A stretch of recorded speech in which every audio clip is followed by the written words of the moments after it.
It started with something so small, I almost didn't notice. I had left my phone on the kitchen counter before bed, face down next to my keys, just like always. But when I woke up, it was on the nightstand beside me.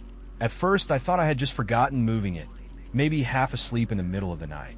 But something about it nagged at me, a quiet wrongness I couldn't shake.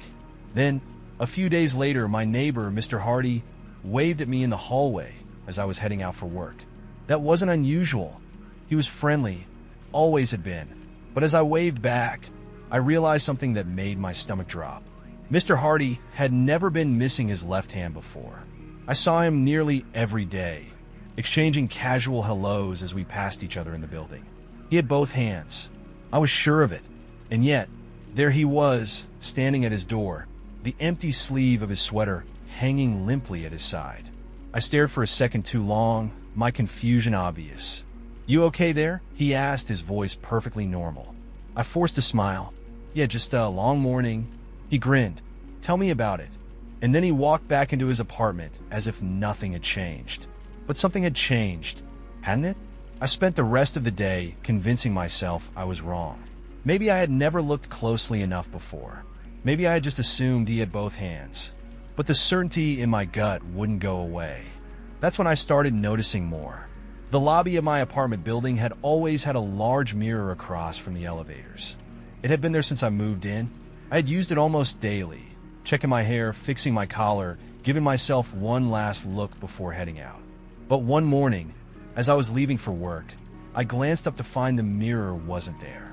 Instead, the wall was bare, just smooth, painted plaster. I stopped in my tracks, staring at it, my pulse pounding in my ears. When the building manager, Tom, passed by, I asked him, "Hey, did they take down the mirror?" He frowned at me like I had just asked if the sky was green. "What mirror?" "The big one, right there." I pointed at the empty wall. Tom shook his head. "There's never been a mirror there, bud." I felt a cold wave of confusion wash over me. "No, that's not right. I've used it all the time." Tom chuckled. "You must be thinking of another building." I opened my mouth to argue, but stopped myself. His expression wasn't mocking or even dismissive. It was something else. Something unreadable. Like he was waiting for me to agree with him. I mumbled something about needing more coffee and left. That night, I searched through old photos on my phone, trying to find proof of the mirror. But every picture I had taken in the lobby, every single one, showed nothing but a blank wall. The mirror was gone, not just physically, but completely, like it had never existed. After that, the world around me started unraveling faster. The layout of the grocery store near my apartment suddenly felt different.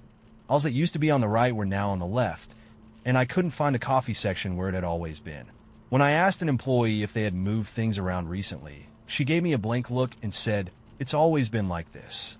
At work, my coworker Rachel, who had always worn her hair in a short pixie cut, suddenly had long, dark waves cascading down her back. I asked her about it, jokingly trying to keep my voice light. "You got extensions or something?" I asked. She looked at me confused. "I've had my hair like this for years." I laughed, expecting her to crack a smile, but her face remained perfectly neutral. "No, you haven't," I said, my voice faltering. She frowned. "You feeling okay?" I nodded slowly, backing away. By now, I was starting to doubt myself. Was I remembering things wrong? Was I losing my mind?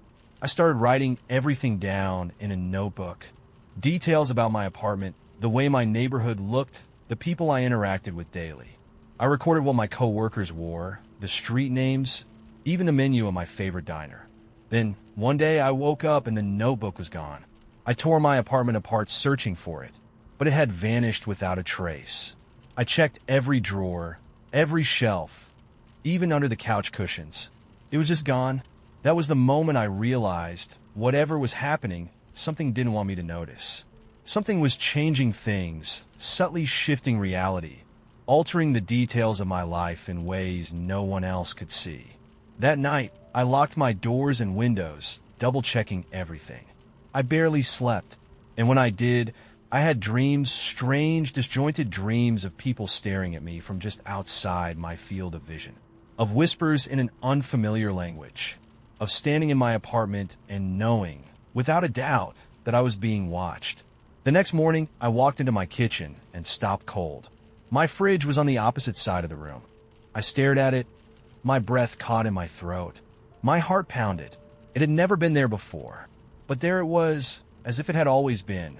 The marks on the floor where it used to be were gone. My hands shook as I reached for my phone, snapping a picture. Proof. I need proof. And then I saw my reflection in the window.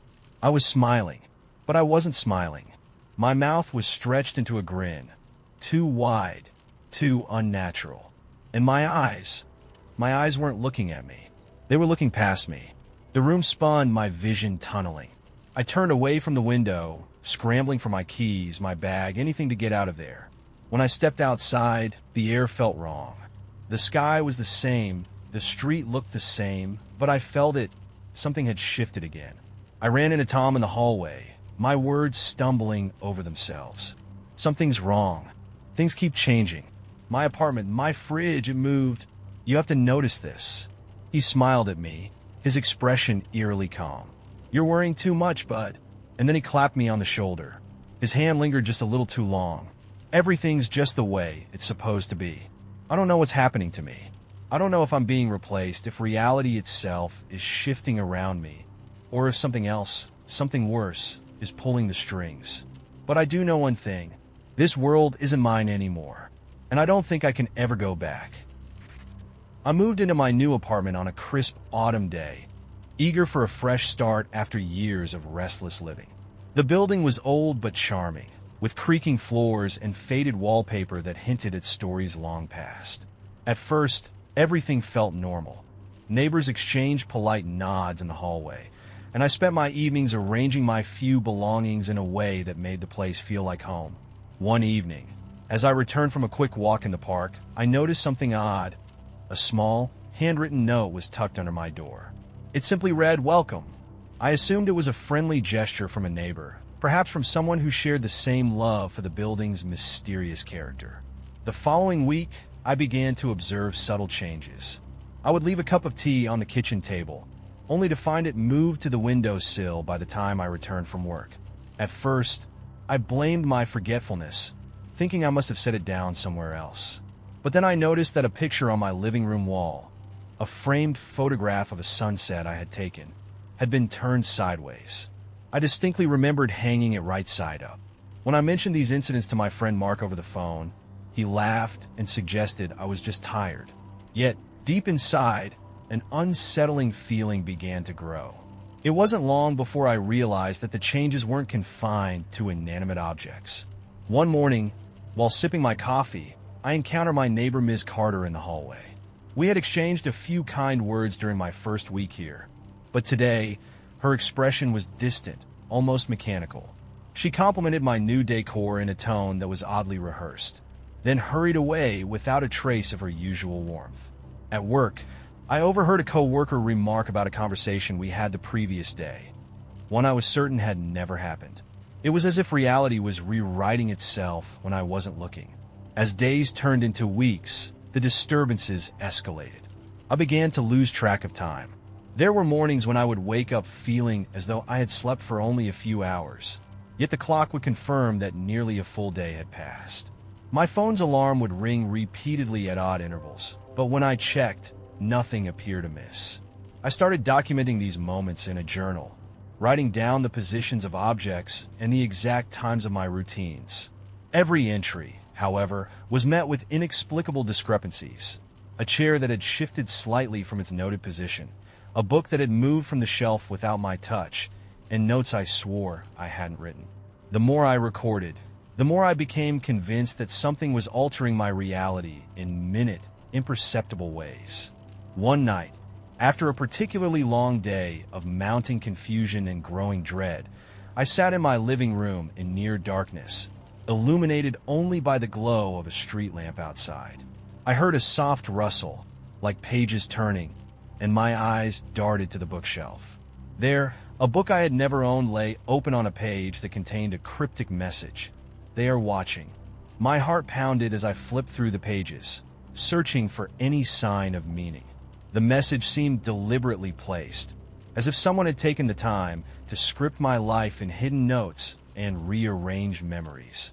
I tried calling the landlord, desperate for reassurance, but he dismissed my concerns as mere paranoia, telling me that old buildings often play tricks on one's mind. It wasn't just my apartment that felt off. Venturing outside, I began to notice that the same black sedan parked across the street would reappear at different times of day, always in the same spot, as if stuck in a loop. A familiar passerby I'd greeted warmly one day later avoided eye contact entirely, walking as though I were invisible. The people around me seemed to be following their normal routines, yet their behavior occasionally shifted in ways I couldn't explain. Small gestures, a misplaced smile, a fleeting glance that suggested they knew more than they let on. Late one rainy night, I found myself pacing the empty corridors of the building, every shadow and creak echoing in my ears. I could swear I heard whispered voices behind closed doors, soft murmurs that faded as soon as I tried to listen.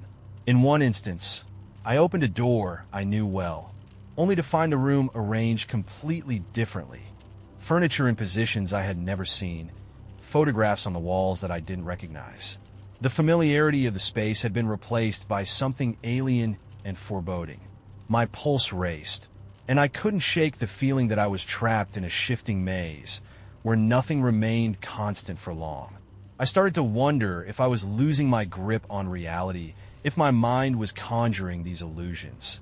Yet every time I tried to explain the phenomena to someone, a neighbor, a coworker, even a close friend, they all insisted that nothing had changed, that my recollections were simply the product of a stressed imagination. Their denial only deepened my isolation, leaving me to grapple with a growing sense of unease on my own. Now, as I sit here writing these words by the weak light of my bedside lamp, I can no longer ignore the truth. It's not just a matter of misplaced objects or altered routines. It's as though my entire world is being subtly rewritten, piece by piece, until the familiar becomes entirely foreign. I feel that something dark and inexplicable is at work, orchestrating these changes with an intelligence that I can neither understand nor escape. I'm haunted by the thought that I'm trapped in a closed loop, a shifting reality where every detail is subject to alteration without my consent. And while everyone else seems oblivious, I am left with the chilling certainty that these disturbances are not coincidences, but deliberate acts by an unseen force. I may never have all the answers, but one thing is clear. The reality I once trusted has become a hostile, ever-changing labyrinth, and I fear I'm now a prisoner within it. I move into my new apartment on a quiet street just outside the city, looking forward to some peace after a few chaotic years. It wasn't anything fancy, just a small, older building with a handful of units, mostly occupied by quiet, older tenants who kept to themselves. The rent was cheap, the neighborhood was safe, and for the first few weeks, everything seemed perfectly normal. The first time I noticed something strange was about 3 weeks in. I was coming home late from work, and as I reached my door, I had the distinct feeling that someone had just been there. My doormat was slightly off-center, and I could have sworn I left the porch light on, but now it was dark. I brushed it off as my mind playing tricks on me. Maybe I hadn't paid close attention before. But as I fumbled for my keys, I heard a soft creak from the stairs leading up to the next floor. When I looked up, there was no one there, just the dim glow of the hallway light. Still, I couldn't shake the feeling that someone had just slipped out of sight. The next day, I mentioned it to my upstairs neighbor, an older woman named Mrs. Lambert. She smiled, but there was something off about it, like she was forcing it. "Oh, I'm sure it was nothing," she said lightly. "Just the old building settling." I tried to laugh it off with her, but I couldn't shake the way her eyes flicked toward my door before she turned away. Then little things started happening. My kitchen window, which I always left cracked open for fresh air, would be found shut and locked when I got home. My mail would arrive with envelopes opened, just a tiny tear at the edges, like someone had peeked inside. One evening, as I was brushing my teeth, I heard my front door handle rattle softly. I froze, my heart hammering. I turned off the water and listened. Nothing. When I checked the peephole, the hallway was empty. I told myself I was being paranoid. Maybe I had shut the window without thinking. Maybe my mail had been caught on something, and the small tear was just an accident. But the tension in my gut told me otherwise. One evening, I stopped by the small convenience store at the end of the block. It was run by an older man, Mr. Reyes, who had been friendly since I moved in. As I paid for my groceries, I casually mentioned that I'd been feeling a little unsettled in my apartment. His face darkened. "You live in that building?" he asked, voice dropping slightly. "Yeah, apartment 3B, I said, suddenly uneasy. He hesitated, then shook his head. "You should be careful there." I waited for him to explain, but he didn't. I pressed him, but he just waved me off. "Just keep your doors locked," he muttered before turning away to stock shelves. That night, I double-checked every lock before going to bed. Around 2 a.m., I woke up to a sound, soft, rhythmic tapping. It was coming from the closet door in my bedroom. I sat up, every nerve in my body on edge. I stared at the door, unmoving, my breath held tight in my chest. The tapping continued, slow and deliberate. I couldn't move. I couldn't breathe. Then, just as suddenly as it started, it stopped. For a long time, I stayed frozen in bed, listening. I wanted to believe it was nothing, that maybe I'd imagined it. But in the silence, I became acutely aware of something else, something that sent a bolt of cold fear through me. The closet door was open, just a crack. I hadn't left it open. I didn't sleep that night. The next morning, I went straight to the building manager, a middle-aged man named Tom who lived on the first floor. I told him everything, the door handle rattling, the feeling of being watched, the tapping. His expression stayed neutral as he listened, but when I mentioned my apartment number, his face twitched slightly. 3B, he repeated, rubbing the back of his neck. "Yeah," I said, feeling dread creep up my spine. "Why?" He hesitated before finally sighing. "Look, I don't want to freak you out, but people don't stay in 3B very long." I stared at him. "What do you mean?" Tom shifted uncomfortably. "Strange stuff happens there. Tenants before you, same complaints. Things moving. Doors unlocking. One guy said he woke up to find all the chairs in his apartment stacked in the middle of the room." He shook his head. "Most people break their lease within a few months." I left the office feeling sick. I wanted to believe it was just a coincidence, that people let their imaginations get the best of them. But deep down, I knew something was wrong. That night, I barely slept. Around 3 a.m., I heard soft footsteps outside my door. Slow, unhurried. They stopped right outside. I held my breath, waiting, then scraping, like someone dragging something sharp against the wood of my door. I couldn't move. I couldn't even bring myself to reach for my phone. I just lay there, heart pounding, listening as the scraping sound moved slowly, deliberately up and down the length of the door. Then, silence. When I finally forced myself to get up and check through the peephole, the hallway was empty. The next morning, I packed a bag and left. I stayed with a friend while I figured out my next move, too afraid to go back. I decided to break my lease and move out as soon as possible. Before I left for good, I went back to the convenience store to say goodbye to Mr. Reyes. When I told him I was leaving, he nodded knowingly. "I figured," he said. Then, after a pause, he added, "You know, that building, it's been there a long time. It used to be an old boarding house before it was turned into apartments." I frowned. "What's that got to do with anything?" He hesitated, then sighed.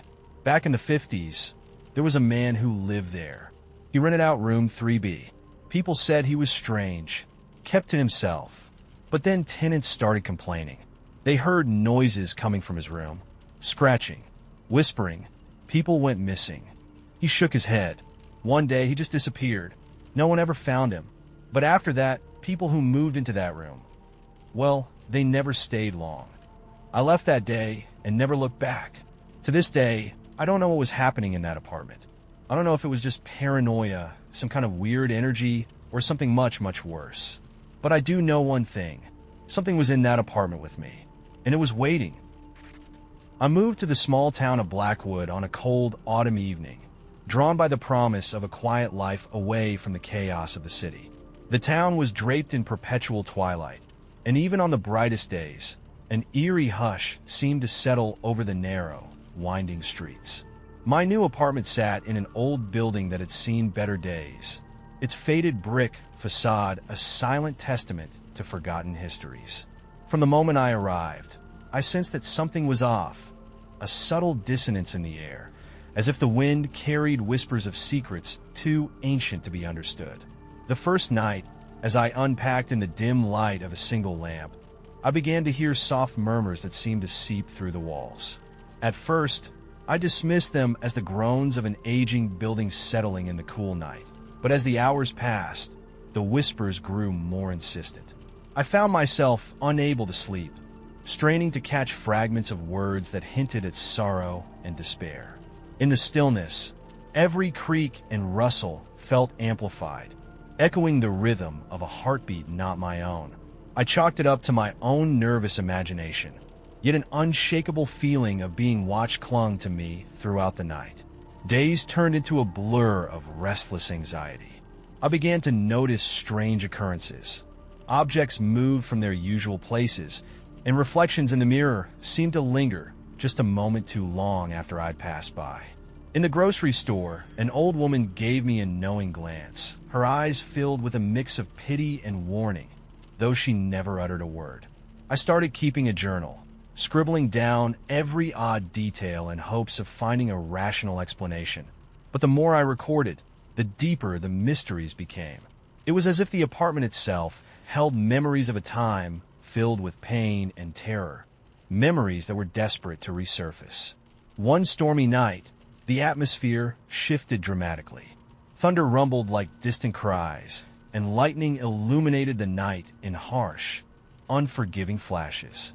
I awoke to the sound of gentle, rhythmic tapping at my window. At first, I assumed it was rain, but as I approached, I realized the sound was deliberate, almost like a message. Peering through the rain-streaked glass, I saw a silhouette standing in the garden, barely discernible, but undeniably present. The figure raised a hand, and in that fleeting moment, I felt an overwhelming surge of dread. It wasn't simply fear of an intruder.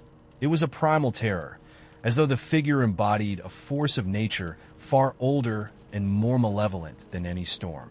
In the following days, the disturbances escalated.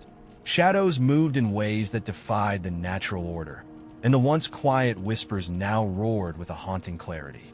I began to experience disorienting episodes where time seemed to warp.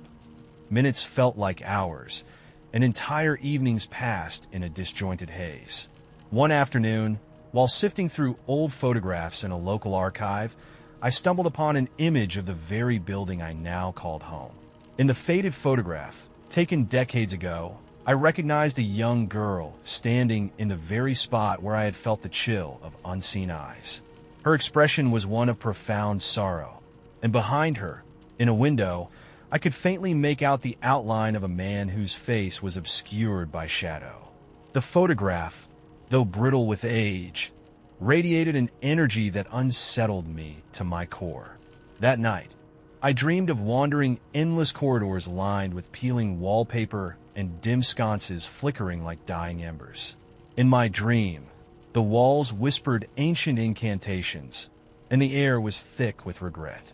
I encountered that sorrowful girl again, her eyes pleading for help, though I could never comprehend the nature of her torment. Upon waking, I found traces of her presence, a tiny porcelain doll perched on my dresser and a delicate handprint on the fogged-up mirror. I was convinced that the boundaries between the past and present were blurring, that the tormented souls of Blackwood were reaching out from the depths of time. Now, as I write these words by the weak glow of my lamp, the disturbances have not abated. Instead, they have grown bolder, as if emboldened by my awareness. At night, I hear not only whispers but full, anguished cries echoing from the empty rooms. Sometimes, when I pass the mirror, I swear I glimpse a fleeting figure behind me, a pale, sorrowful presence that vanishes as soon as I turn. I have tried to leave Blackwood, to escape the oppressive history that clings to every stone and shadow, but the town has a way of ensnaring you.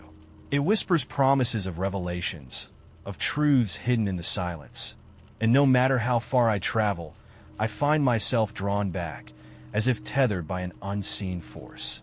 I write these words not as a plea for help, but as a record of the inexplicable events that have unraveled my sense of reality.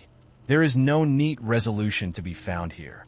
only an enduring mystery that seeps into every crevice of my existence. Even now, I am tormented by the thought that I have merely scratched the surface of something far more sinister. The voices, the shadows, the ghostly apparitions, they are all fragments of a dark tapestry woven through the fabric of time. I do not know what fate awaits me, but I am certain of one thing. The truth of Blackwood is as relentless and inscrutable as the night itself, and it will haunt me until I, too, become nothing more than a whisper in the darkness. Last night, I awoke to the sound of a distant lullaby emanating from somewhere deep within the house. The melody was both enchanting and heart-wrenching, its notes carrying an undeniable sadness that resonated with the secrets of the past. I followed the sound down creaking hallways, my heart pounding in time with the eerie tune, until I reached a door I had never noticed before, a door that led to a hidden room, untouched by time. Inside, the walls were covered with faded portraits and cryptic symbols, each telling a story of loss and longing. In the center of the room lay a diary, its pages yellowed and brittle, chronicling the tragic life of a woman who had once lived in these very halls. Her words spoke of forbidden love, of betrayal, and of a curse that bound her spirit to the confines of this forsaken place. As I read her final, desperate plea for redemption, I felt an overwhelming sorrow, as if her anguish had seeped into my soul. The room seemed to pulse with an unseen energy, and I could sense that I was not alone. Somewhere in the shadows, a presence stirred, a silent witness to the agony of countless souls trapped between the realms of the living and the dead. Since that night, my dreams have become a labyrinth of memories not my own. I wander through scenes of torment and beauty intertwined, where the boundaries of life and death blur into a single, unending cycle of despair. In one recurring vision, I stand before a vast mirror that reflects not my own face, but a montage of faces from eras long past, faces filled with sorrow, rage, and longing. Each time I wake, I am left with an inexplicable sense of loss, as if I have glimpsed fragments of a destiny that was never meant for me. I have come to believe that Blackwood is a nexus of forgotten memories and shattered hopes, a place where time itself falters under the weight of its own secrets. And though I try to escape its grip, every road leads back to this haunted town, as if it exists in a dimension of its own, forever removed from the ordinary flow of life. I cannot shake the feeling that my arrival in Blackwood was not mere chance, but rather an inevitable consequence of forces beyond my understanding. The more I immerse myself in the town's history, the more I uncover tales of despair, of lives cut short by tragedies too gruesome to recount. Locals speak in hushed tones of a curse that descends with the fog, of apparitions that wander the moors, and of a mysterious entity known only as the Watcher, whose piercing gaze can freeze time itself. I have experienced moments when I felt the cold, unyielding stare of something not human, watching me from a distance with eyes that burned with an ancient malice. In the dead of night, when the silence is almost deafening, I sometimes sense that the fabric of reality is thinning, allowing glimpses of a world where the dead walk among us, bound by an unbreakable thread of sorrow and regret. Now, as I pen these final words, I am left with more questions than answers. The apparitions, the cryptic messages, and the unsettling dreams all weave together into a tapestry of haunting beauty and relentless despair. I fear that one day, I may not be able to distinguish between my own memories and the echoes of those who have long since passed. Blackwood has become an inseparable part of me, a place where the past refuses to remain buried and the present is tainted by the specters of forgotten lives. And so, I live in constant apprehension, caught between a longing for escape and an inexplicable pull toward the darkness that envelopes this cursed town. The truth remains out there, hidden in the shadows, waiting to be uncovered by those brave enough to confront the unspeakable horrors that lie beneath the surface. I know not if I will ever find solace, but until then, I must continue to bear witness to the haunting legacy of Blackwood, for it is a story that refuses to end, echoing into the void of eternity. I first noticed something was off on a dreary autumn evening. I'd returned home from a long day at work, expecting the comforting ritual of a hot shower and a quiet dinner. Instead, I found myself standing in the hallway of my apartment building, a strange emptiness pressing in on me. The corridor looked exactly as it always had.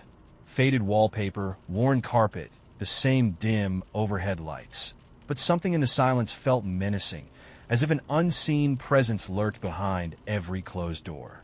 I shrugged it off, attributing it to my fatigue, and stepped inside, unaware that it was the first hint of a slow, creeping invasion of my mind. At first, the changes were subtle, almost imperceptible. I began to miss moments, small gaps in my memory that left me with the uneasy sensation of lost time. I would start a conversation with a friend, only to realize later that I couldn't recall what I'd said. I noticed that sometimes I'd arrive at work and feel as though I'd been gone longer than the time on the clock indicated. I'd glance at my watch, only to see that minutes had inexplicably vanished, as if time itself had been siphoned away. My coworkers brushed off my concerns as stress-induced forgetfulness, but deep down I knew something was very, very wrong. The true horror began when I started experiencing changes in my own behavior that I couldn't explain. I would catch myself performing actions on autopilot, like making a cup of tea or locking my front door, only to later find that I had done them in a manner that was not at all like my own. One morning, I awoke with a lingering sensation that I'd already lived that day, yet I couldn't pinpoint which moments had slipped away. I'd find scraps of paper with notes written in my handwriting that I didn't remember writing, cryptic messages like "time is stolen" or "they watch from within," tucked into my jacket pocket or placed on my bedside table. I began to feel that I was not the master of my own actions, that some unseen force was subtly manipulating my choices. Then there were the changes in the people around me. My closest friends and family started acting in ways that felt alien. A conversation I had with my sister one evening about our childhood would later be recounted by her with different details, as if she had forgotten the truth of what we'd shared. At work, a colleague known for his meticulous nature would suddenly neglect small details he always prided himself on, and his tone would shift, sounding eerily scripted. When I tried to bring up these discrepancies, they would look at me with concern, as though I were making baseless accusations, and then quickly move on with their day.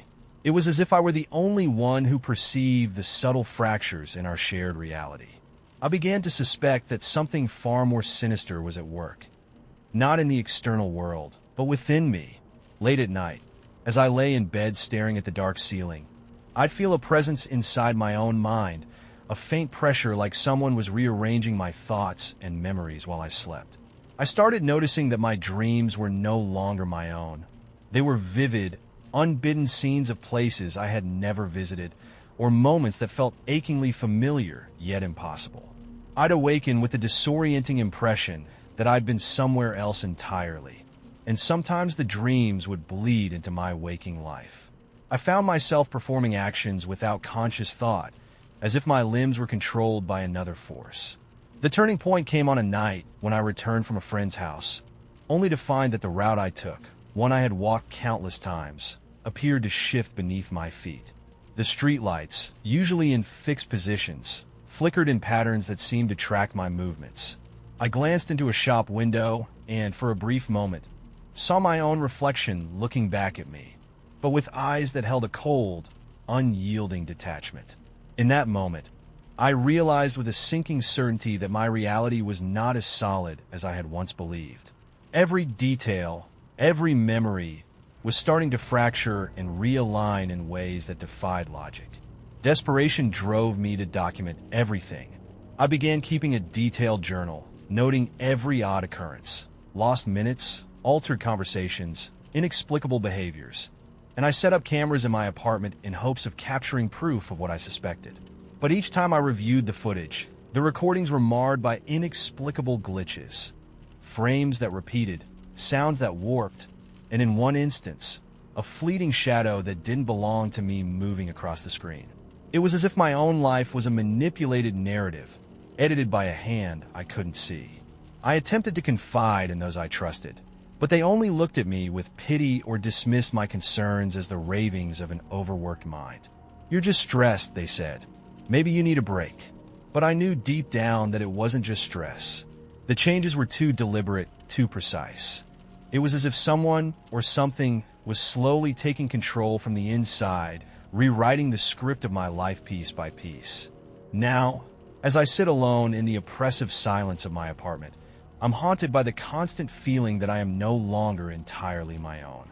The walls around me seem to whisper secrets, and every shadow appears to move with its own intent. I'm trapped in a maze of my own memories, with the disturbing knowledge that time is being stolen from me and my actions are no longer under my control. I may never have all the answers, and perhaps I never will. What I do know is that the sense of being watched, of being manipulated from within, will never leave me.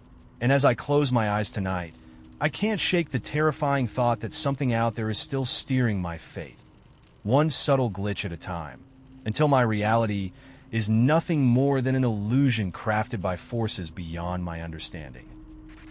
It started on an ordinary Wednesday morning that I still remember clearly. I had just arrived at work, a nondescript office building downtown, and as I settled into my routine, I met someone new. His name was Alex, and he had a disarming smile and an odd, unplaceable quality about him.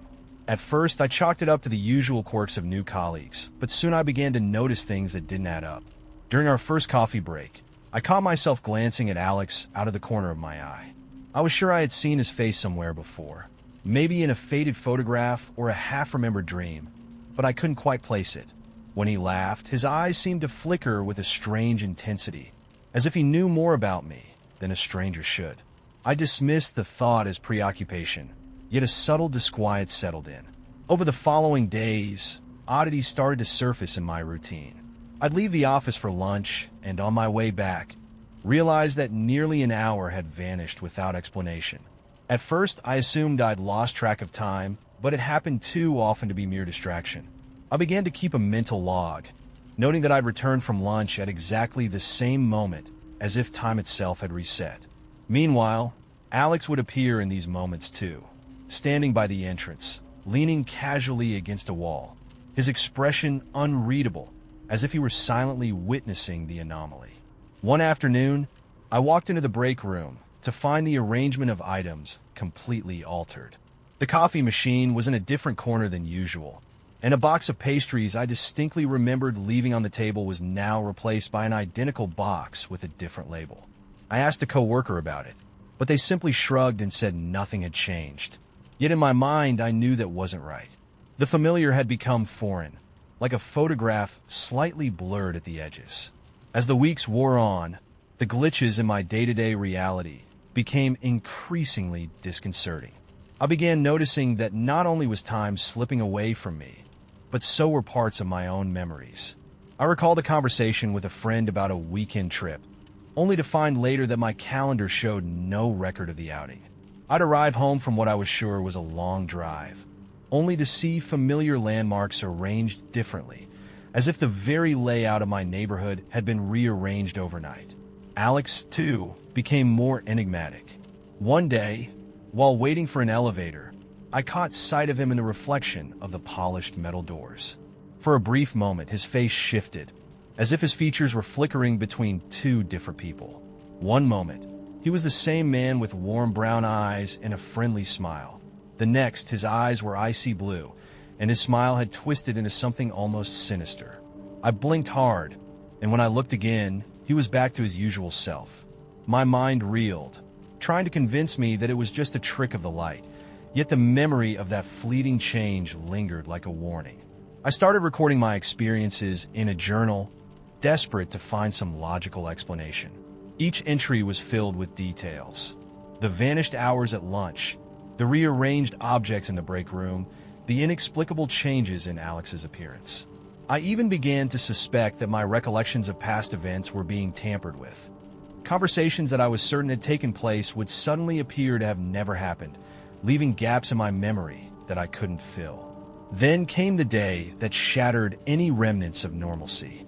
I arrived home after a long day, only to find my apartment door slightly ajar. I distinctly remembered locking it. Inside, nothing seemed overtly disturbed, but the air felt heavy, as if the room were holding its breath. I moved from room to room, and in the living room, I saw something that made my heart skip: a series of photographs lined up on the mantel. They were snapshots of my life, birthdays, vacations, everyday moments. But upon closer inspection, I noticed something impossible. In each photograph, in the background or in the reflection of a window, there was a figure that looked remarkably like Alex. One image showed him standing in the corner at a party I had never attended. Another, his silhouette was faintly visible behind me in a candid shot at the park. I realized with a jolt that these photos were not recent. They were from years ago, from times I had long forgotten. Yet I had no recollection of ever meeting Alex before joining this company. That night, as I sat in the darkness trying to make sense of the mounting evidence, my thoughts turned to the nature of reality itself. Had I become trapped in a loop, a glitch in the matrix where time and memory were not my own? Every piece of evidence pointed to the possibility that the world I knew was merely a facade, an intricate simulation in which details could be rewritten without warning. The sense of repetition grew stronger each day, as if I were caught in a recurring scene from a film, forced to watch the same inconsistencies play out over and over. Now, as I write these words in the dim light of my study, I can't help but feel that I am no longer the master of my own reality. The familiar has become mutable, and the boundaries between what is real and what is fabricated have blurred beyond recognition. I see Alex everywhere, in reflections, in passing faces, in memories that I can no longer trust. I feel the pull of that inexplicable anomaly in every lost hour, every rearranged object, every altered photograph. It's as if I'd become an unwitting participant in a grand experiment, a glitch that has seeped into every corner of my existence. I don't know if I've been assimilated into something larger, or if the fabric of my world has simply begun to unravel. But one truth remains undeniable. The reality I once knew may have been nothing more than an illusion. And now, I fear that I might never escape the glitch, a permanent distortion where time, space, and memory are no longer mine to command, but are instead part of a vast, unexplainable anomaly that I am helplessly bound to. It started with little things I could explain away if I really tried, like forgetting where I put my keys or misplacing my phone in a spot I swore I hadn't touched. I chalked it up to exhaustion, stress, or just getting older. But then, the gap started. One night, I was watching TV, sitting on my couch with a half-eaten bowl of pasta on a coffee table. The next thing I knew, I was standing in my bedroom, hands gripping the edges of my dresser, my breath coming in short, sharp gasps. I checked my phone. 47 minutes had passed. I had no recollection of getting up, walking to my room, or why my heart was pounding like I had been running. I told myself I must have dozed off, sleepwalked, or maybe just spaced out. People forget things all the time. But as the days passed, the gaps got longer. A few nights later, I woke up in my car. It was parked neatly in the driveway, keys in the ignition, but not turned, like I had just sat down and forgotten to start it. My hands were gripping the wheel so tightly that my knuckles ached. The radio was on, but playing nothing but static. I checked my phone. It was 3:14 a.m. I had gone to bed at 11. My shoes were clean, no sign that I had walked anywhere. My apartment door was locked, but I was outside, sitting in my car, fully awake. I sat there, trying to piece together what had happened, but my brain felt scrambled, like trying to recall a dream that faded the moment you opened your eyes. After that, I started keeping notes on my phone, tracking every moment of my day. I wrote down the times I left for work, the moments I returned, what I ate, when I showered. I even left myself voice memos, hoping that if I lost time again, I'd have something to fill in the blanks. It didn't help. One afternoon, my coworker Adam asked me how my trip was. I stared at him, confused. "What trip?" He laughed. "Do what?" "You were out of town all weekend. You said you were going hiking, remember?" I hadn't left town. I had no memory of telling anyone I was going anywhere. My weekend had been normal, grocery shopping, cleaning, watching a movie. But when I checked my phone, I saw messages from friends asking how my trip was going. There was even a picture in my camera roll, an image of a dense, foggy forest. I had never been there before. I started feeling like I was being moved, like my body was doing things without me. I woke up to find my fridge stocked with food I don't remember buying. My closet had clothes I had never seen before.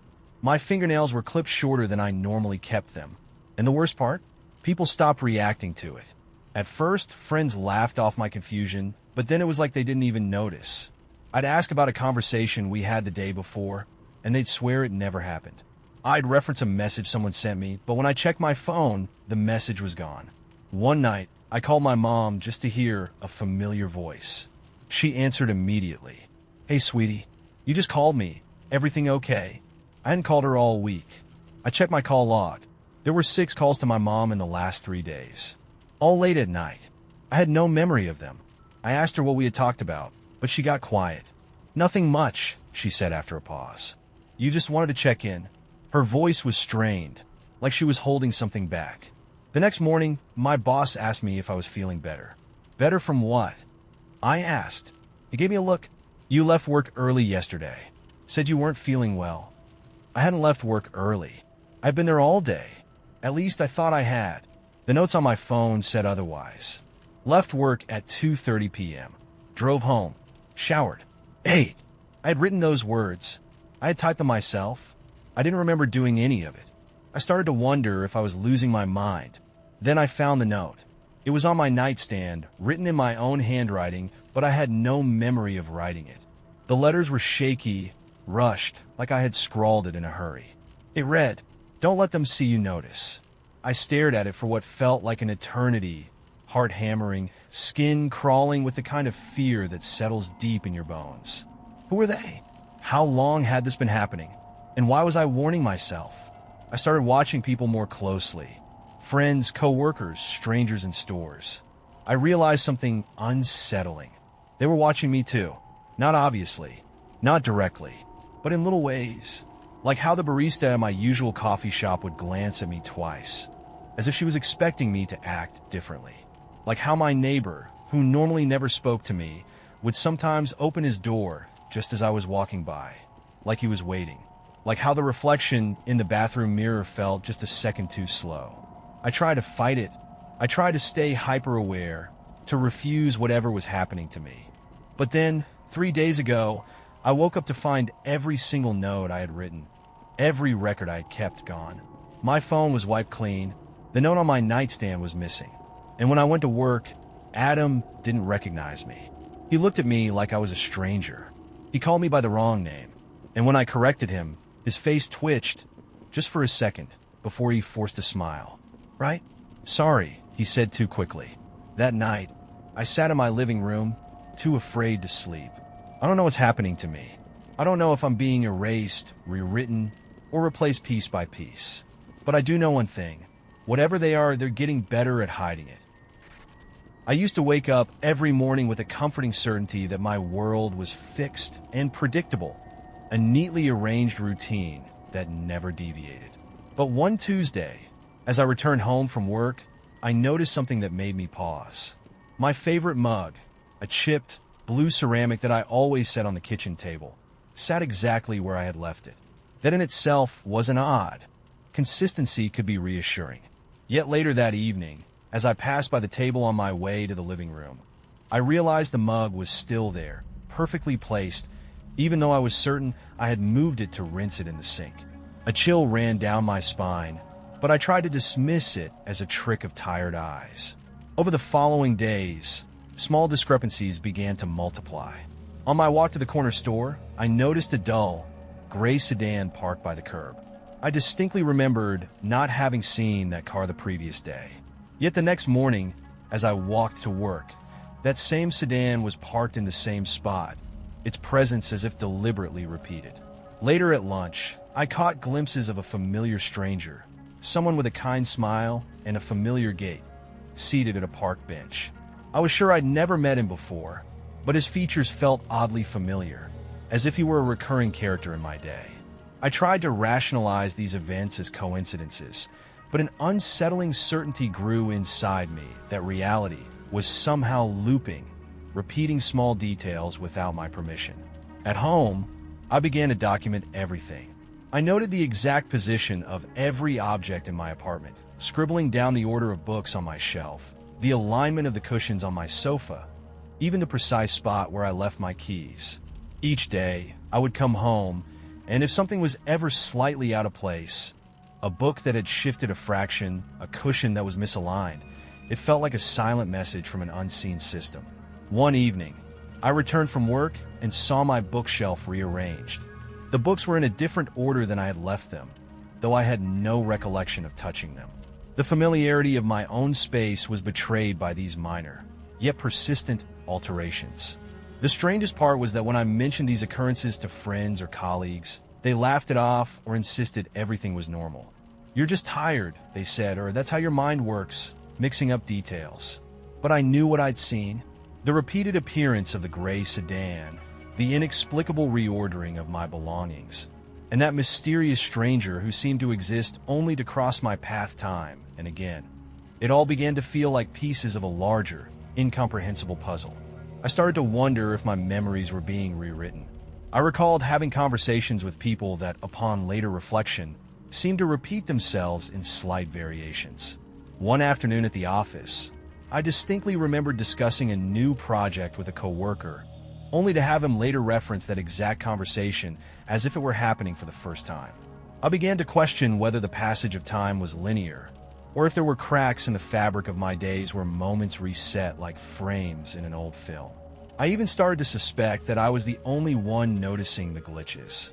Every time I turned on the television or checked my phone, there was a fleeting moment when the image would stutter, a duplicate frame, a lag that made me wonder if reality itself was buffering. Late one night, while sitting alone in my living room, I experienced a moment of clarity that shattered any remaining illusion of stability. I sat with my eyes fixed on the mug that had started it all, and for a long minute, nothing changed. Then, as if on cue, I heard a faint sound, a soft clink like porcelain being nudged. I reached out instinctively, but my hand met only the cool emptiness of the table. The mug hadn't been touched. I checked the clock. Time was marching forward relentlessly, yet I felt suspended in a loop where every second was both new and eerily familiar. That night, as I lay in bed, my mind raced with the possibility that my entire world was nothing more than a programmed illusion, a simulation where small glitches repeated without my control. I couldn't shake the feeling that these were not random coincidences, but deliberate adjustments made by a system I couldn't comprehend. I began to wonder if I was being observed, if my actions were predetermined, if every misplaced object and every recurring face was part of an elaborate design meant to trap me in a cycle. In the days that followed, I grew increasingly detached from my own existence.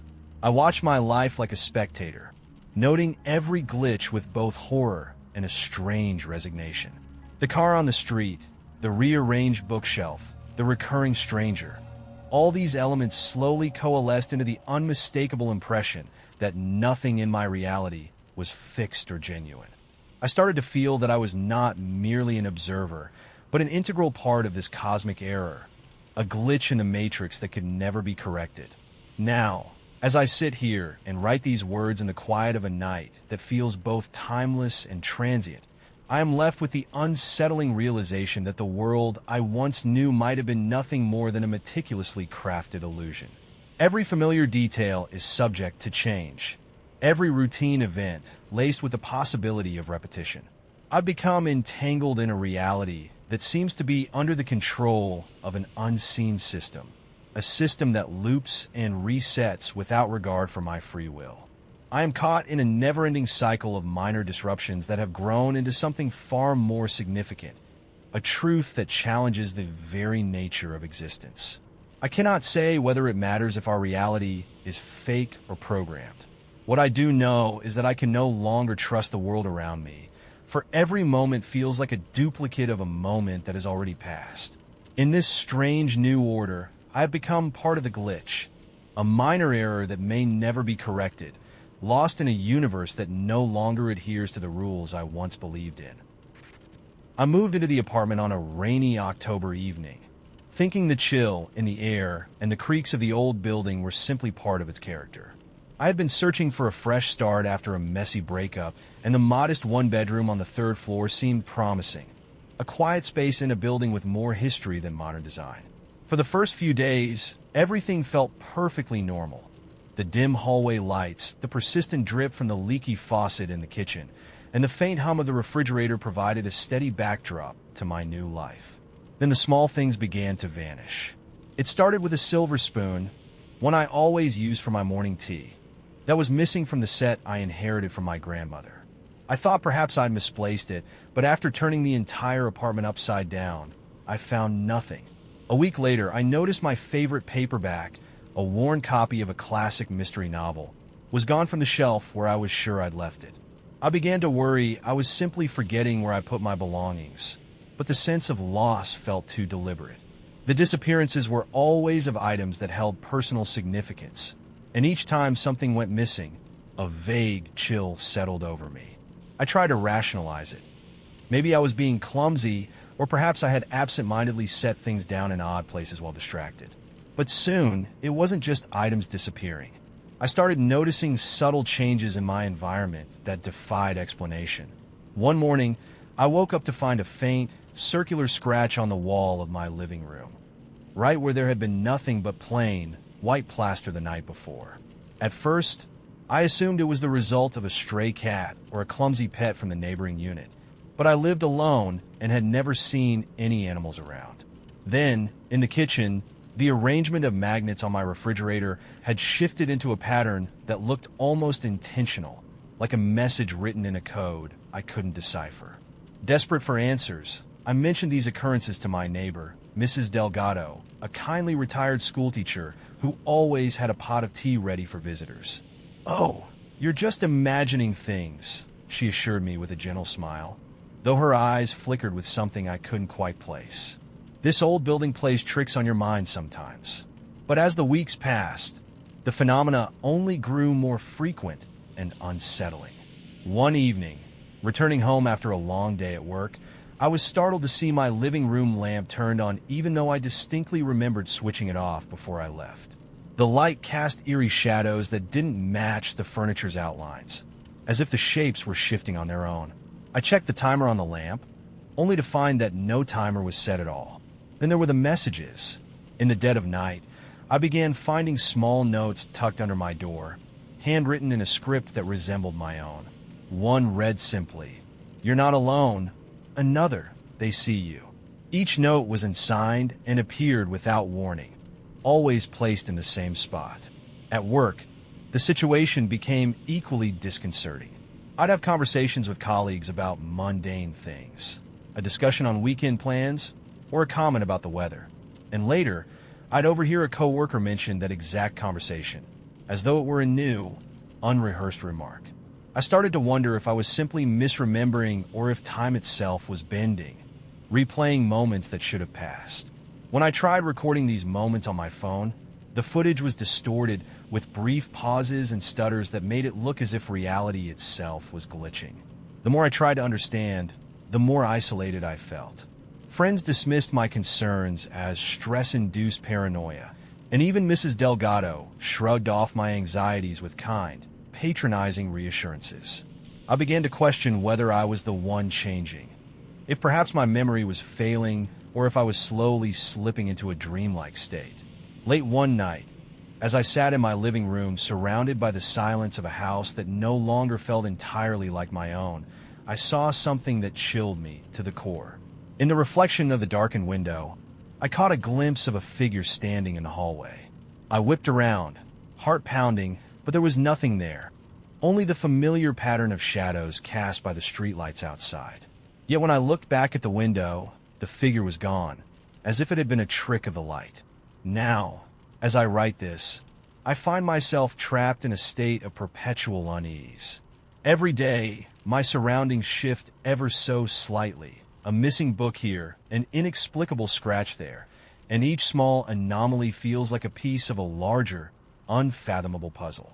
I'm no longer sure if these events are mere coincidences or if I've stumbled into something much darker, a closed loop of reality that rewrites itself, minute by minute.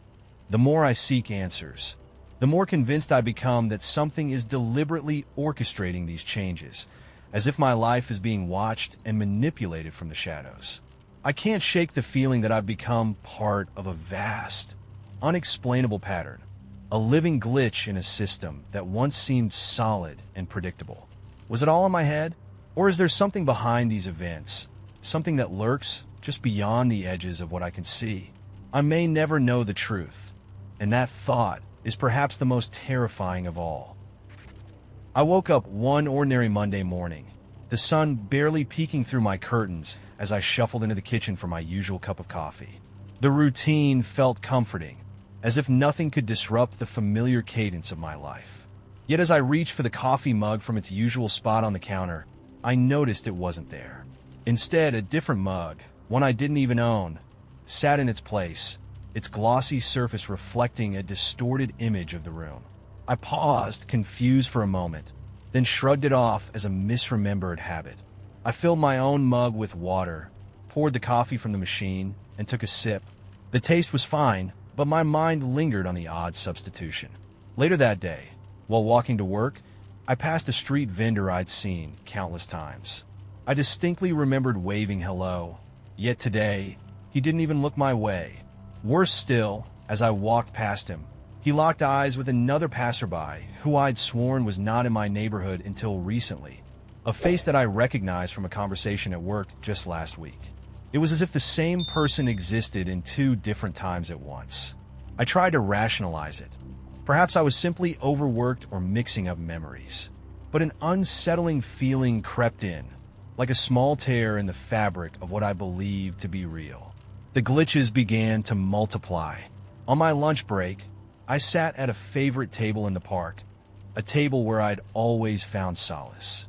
Today, however, the arrangement of the benches had subtly shifted, and a lone newspaper lay open on the surface, its headline identical to one I had read the previous day, though I was certain I hadn't picked it up twice. I checked my watch, then looked around. No one else seemed to notice.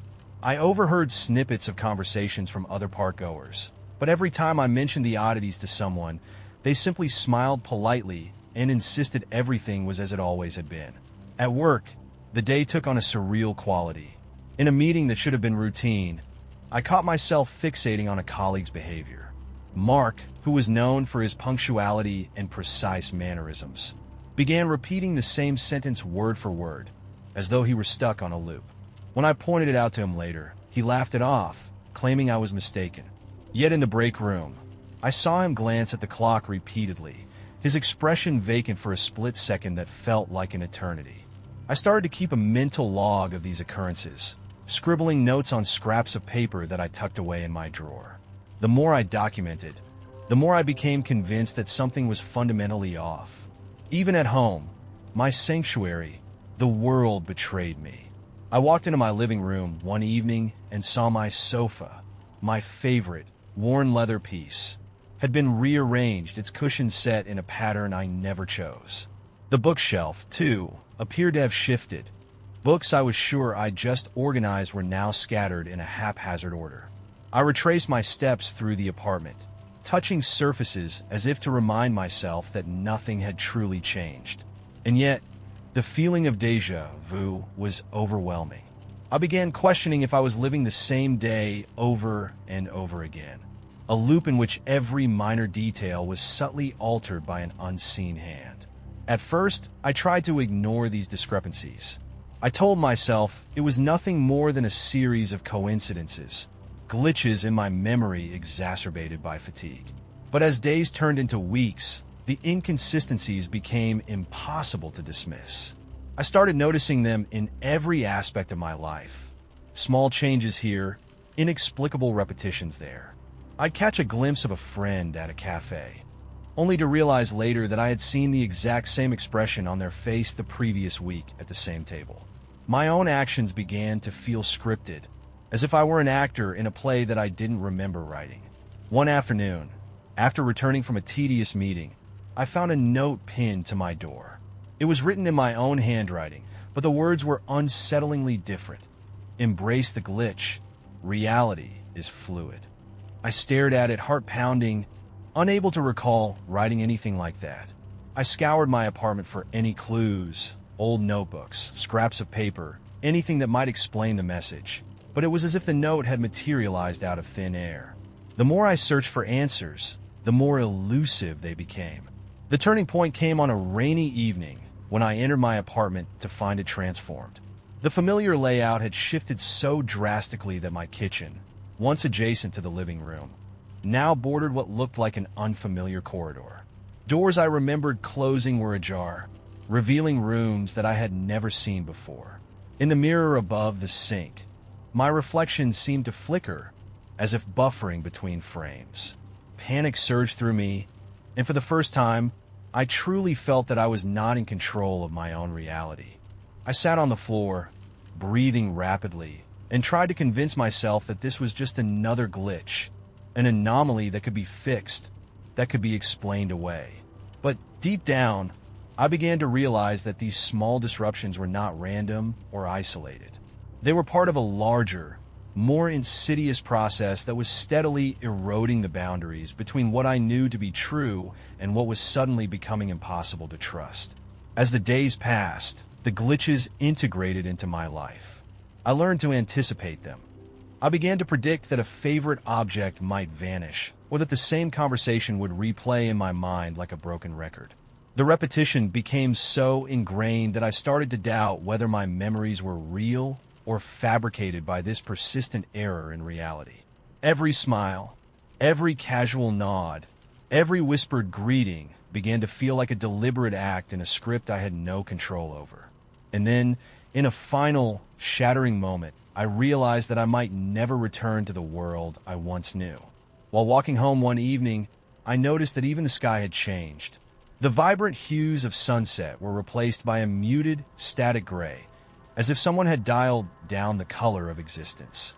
I looked down at my hands and saw them shimmer momentarily, like digital artifacts in a corrupted file.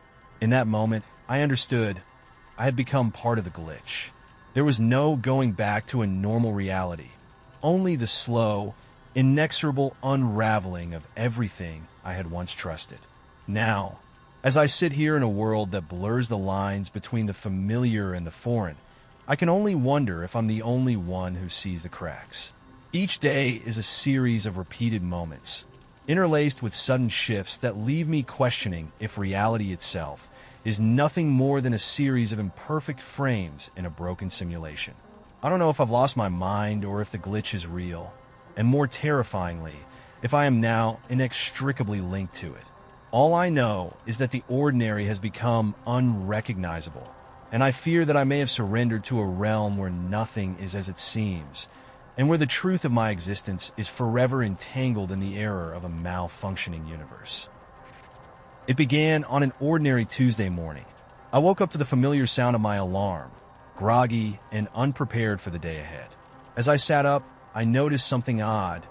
The digital clock on my bedside table repeatedly displayed 7:43 without advancing a single minute. I rubbed my eyes and assumed it was a glitch in my tired mind, but the image burned into my memory. I got up, made coffee, and tried to dismiss the feeling that something wasn't quite right.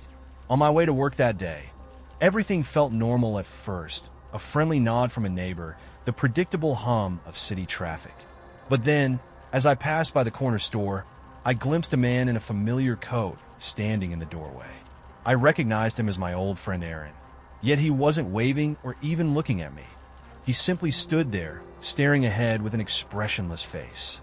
When I later mentioned it to a coworker, they insisted I must be mistaken. Aaron hadn't been in town for months. The doubt that had already been tugging at my mind grew heavier. Over the next few days, small inconsistencies began to pile up. I would enter my apartment and find objects not where I remembered leaving them. My keys, once on the counter, had shifted to the coffee table. A book I had just finished reading lay open on my desk in a chapter one had no recollection of reading.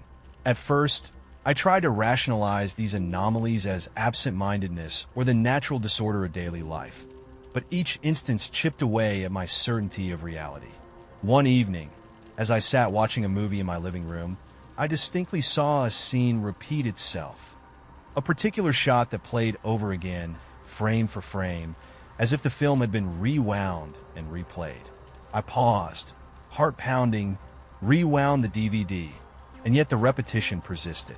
I began to wonder if I was trapped in a loop or if something was deliberately manipulating the flow of time. My hands trembled as I rewrote notes on my phone, trying desperately to piece together any pattern or explanation. The repetition wasn't confined to my home. On my lunch break at work, I experienced a moment so unnerving that I'm still not sure whether it was a shared reality or a private hallucination. I was sitting outside, eating in the park, when I realized that a couple sitting at the same picnic table, their conversation punctuated by familiar, friendly laughter, had begun repeating the same dialogue word for word, as if caught on a broken record. When I asked them about it later, they smiled politely and said nothing, leaving me with a lingering dread that I was witnessing something beyond human control. Then came the day when the glitch became impossible to ignore. I stepped out of my apartment building and walked down the same street I had traversed countless times before. But today, the streetlights flickered in a pattern that mimicked the flashing of an old film reel, and the storefronts appeared to warp momentarily in the heat of the afternoon sun. Even though the weather was cool and overcast, I stopped dead in my tracks, heart pounding, as I realized that the same stranger I'd seen earlier, with the vacant expression reminiscent of Aaron, now stood at the corner of the block. His eyes met mine, and in that moment, I felt an overwhelming certainty that time had been tampered with, as if I were living in a reality where the rules no longer applied. I began recording these events on my phone, hoping to capture evidence of the inexplicable. Each video I took, however, played back with slight distortions, frames repeating, sounds echoing a few moments too long. My attempts to share these recordings with friends were met with dismissive smiles and comments like, "You must be overworked," or "It's just a trick of the light." No one else seemed to notice the glitches, and that isolation only deepened my paranoia. Now, as I write this in the dim light of my apartment, an apartment that sometimes seems to change layout when I'm not looking, I can't shake the feeling that the world around me is breaking down. Every familiar object, every routine conversation, every passing face now feels like a piece of a puzzle that doesn't quite fit. I don't know if I've become a victim of my own stressed mind, or if I'm witnessing a fracture in the very fabric of reality. The more I try to piece together the anomalies, the more convinced I become that something is orchestrating these moments, a presence that lurks in the spaces between seconds, rewriting the script of my life without my consent. I am left with the haunting impression that the world I once trusted has been infiltrated by a glitch, a subtle, insidious error that is slowly unraveling everything I know. Whether I am part of a vast simulation or merely experiencing a series of bizarre coincidences, I cannot be sure. All I know is that each day, as the clock stubbornly repeats its minute and the faces of strangers flicker with an unspoken secret, I am forced to confront the terrifying possibility that reality itself has broken down, and I am trapped in the echo of a malfunctioning universe. It started with the spoons. I live alone, and I don't own much. Just the basics. A few plates, some bowls, a couple of mugs, and exactly 4 spoons. That was all I needed. So when I went to grab one for my morning coffee and found only 3 in the drawer, I noticed immediately. I checked the sink. Nothing. The dishwasher was empty. I even looked in the trash, just in case I'd thrown it away by accident. No spoon. At first, I laughed it off. It was such a ridiculous thing to lose. Maybe I'd been distracted and left it somewhere absurd. Over the next few days, I kept an eye out for it, expecting to find it behind the couch or at the bottom of my backpack. But I never did. A week later, another spoon was gone. This time, I was certain. I counted them the night before, 3. In the morning, only 2 remained. I checked everywhere. I turned the kitchen inside out, searched through my laundry, even checked the bathroom. Nothing. It wasn't just missing, it was gone. I tried to rationalize it. Maybe I had thrown it away without thinking. Maybe I had misplaced it somewhere so obscure that I wouldn't find it for months. But deep down, something about it unsettled me. And then it wasn't just the spoons. A few days later, I noticed something odd in the bathroom. My toothbrush was wet. Not damp, not used recently, soaked. Like it had been submerged in water and left out to dry. I hadn't used it yet that day. I stared at it for a long time, trying to process what I was looking at. I lived alone. No one had been inside my apartment. And yet, here was this object, inexplicably changed, as if it had been used by someone or something else. I threw it away and bought a new one. That night, I locked every door and window, double-checking them before I went to sleep. The next morning, the new toothbrush was wet too. I barely slept after that. The little changes started happening more frequently. A chair slightly out of place. My shoes rearranged by the door. The TV turned to a channel I never watched. At first, I convinced myself I was imagining it, that I was just being paranoid. But then I started marking things. I placed a single thread over my bedroom doorframe at night, just a tiny, nearly invisible strand, positioned so that if the door moved even slightly, it would fall. In the morning, it was on the floor. I started leaving objects in precise positions, making sure I knew exactly how they were placed before I went to bed. And every morning, something was off. Not dramatically, just slightly. A book angled differently. A glass moved an inch to the left. Subtle enough that if I hadn't been paying attention, I wouldn't have noticed. But I was paying attention. And then the scratches appeared. I found the first one on my bedroom door. A long, thin mark near the handle, as if something had scraped against it. Then another on the kitchen counter, right where I usually set my keys. Over the next few days, more of them showed up. Faint, almost imperceptible scratches on my furniture, my walls, even on the floor near my bed. I called my landlord, asking if anyone had access to my apartment. He assured me that no one else had a key. That night, I set up my phone to record while I slept. I propped it up on my nightstand, facing the bedroom door, and hit record before turning off the lights. The next morning, I found the phone on the floor. The recording was gone. Not corrupted, not erased, just missing, as if I had never pressed record at all. I felt sick. The final straw came a few nights later. I was lying in bed, exhausted but too terrified to sleep, when I heard it. A soft scraping noise. It was coming from the living room. I stayed frozen in bed, listening, every muscle in my body tense. The sound was rhythmic, slow, like something lightly dragging against the floor. Then it stopped. I held my breath, my ears straining in the silence. For a moment, nothing. Then a soft creak, like weight shifting on the wooden floor. I wasn't alone. I reached for my phone with shaking hands, barely breathing as I unlocked it and turned on the flashlight. The beam of light cut through the darkness, illuminating my bedroom. The door was still shut. I forced myself to move, my body screaming in protest. I had to look. I had to. I stepped out into the hallway, shining my light ahead of me. My apartment looked normal. No one was there.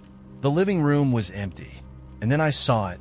A spoon, sitting perfectly upright in the center of my coffee table.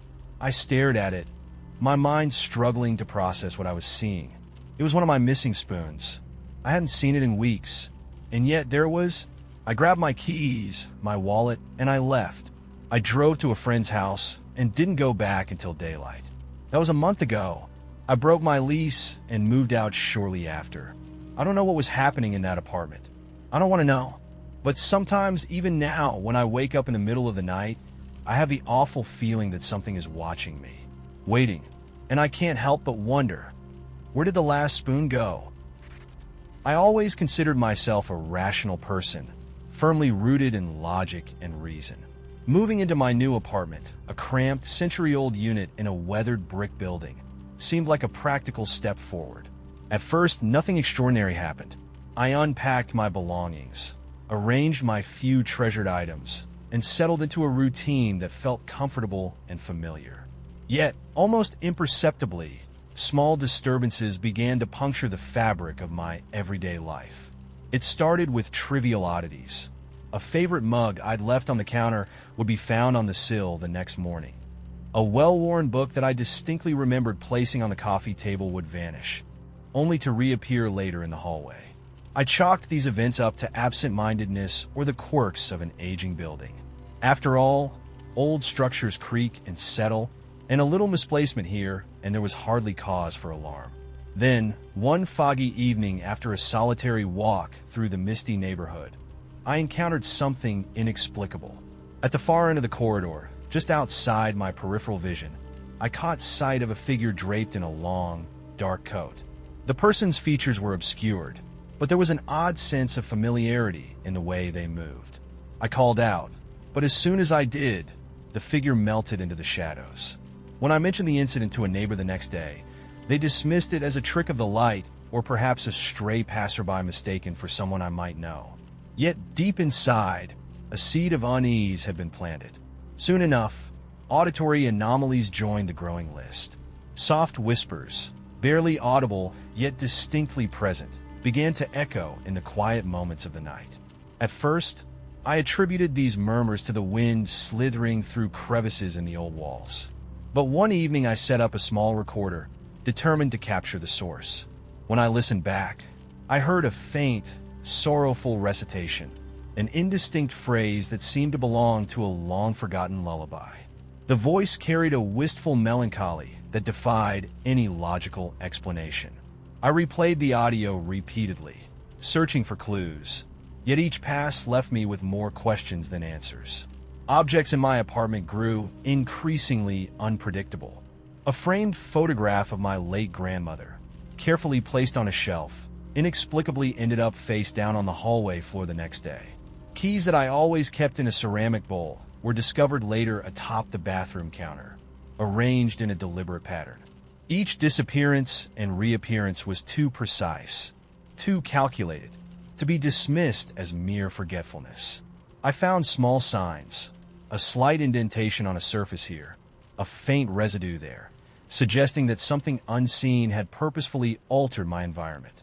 My growing collection of evidence, audio recordings filled with layered whispers, photographs capturing blurred, shadowy figures, and meticulous notes documenting each anomaly, did little to restore my sense of security. Instead, they deepened my internal conflict. I began to question my own perceptions. Were these disturbances real? Or was my mind, frayed by isolation and stress, conjuring elaborate illusions? Every new anomaly blurred the line between reality and imagination. Late one night, as I sat hunched over my desk reviewing yet another inexplicable incident, a chill crept over me. I was startled by a fleeting glimpse in the mirror. For just an instant, the reflection of a man with sorrowful eyes stood behind me. I spun around, heart hammering, only to find an empty room. I questioned my sanity. Had I seen a ghost, or was it a trick of the light born from exhaustion?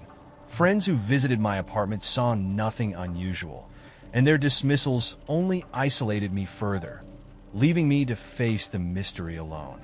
I began to wonder if the building itself was alive with echoes of past inhabitants, a repository of memories and secrets that had no intention of fading quietly into history.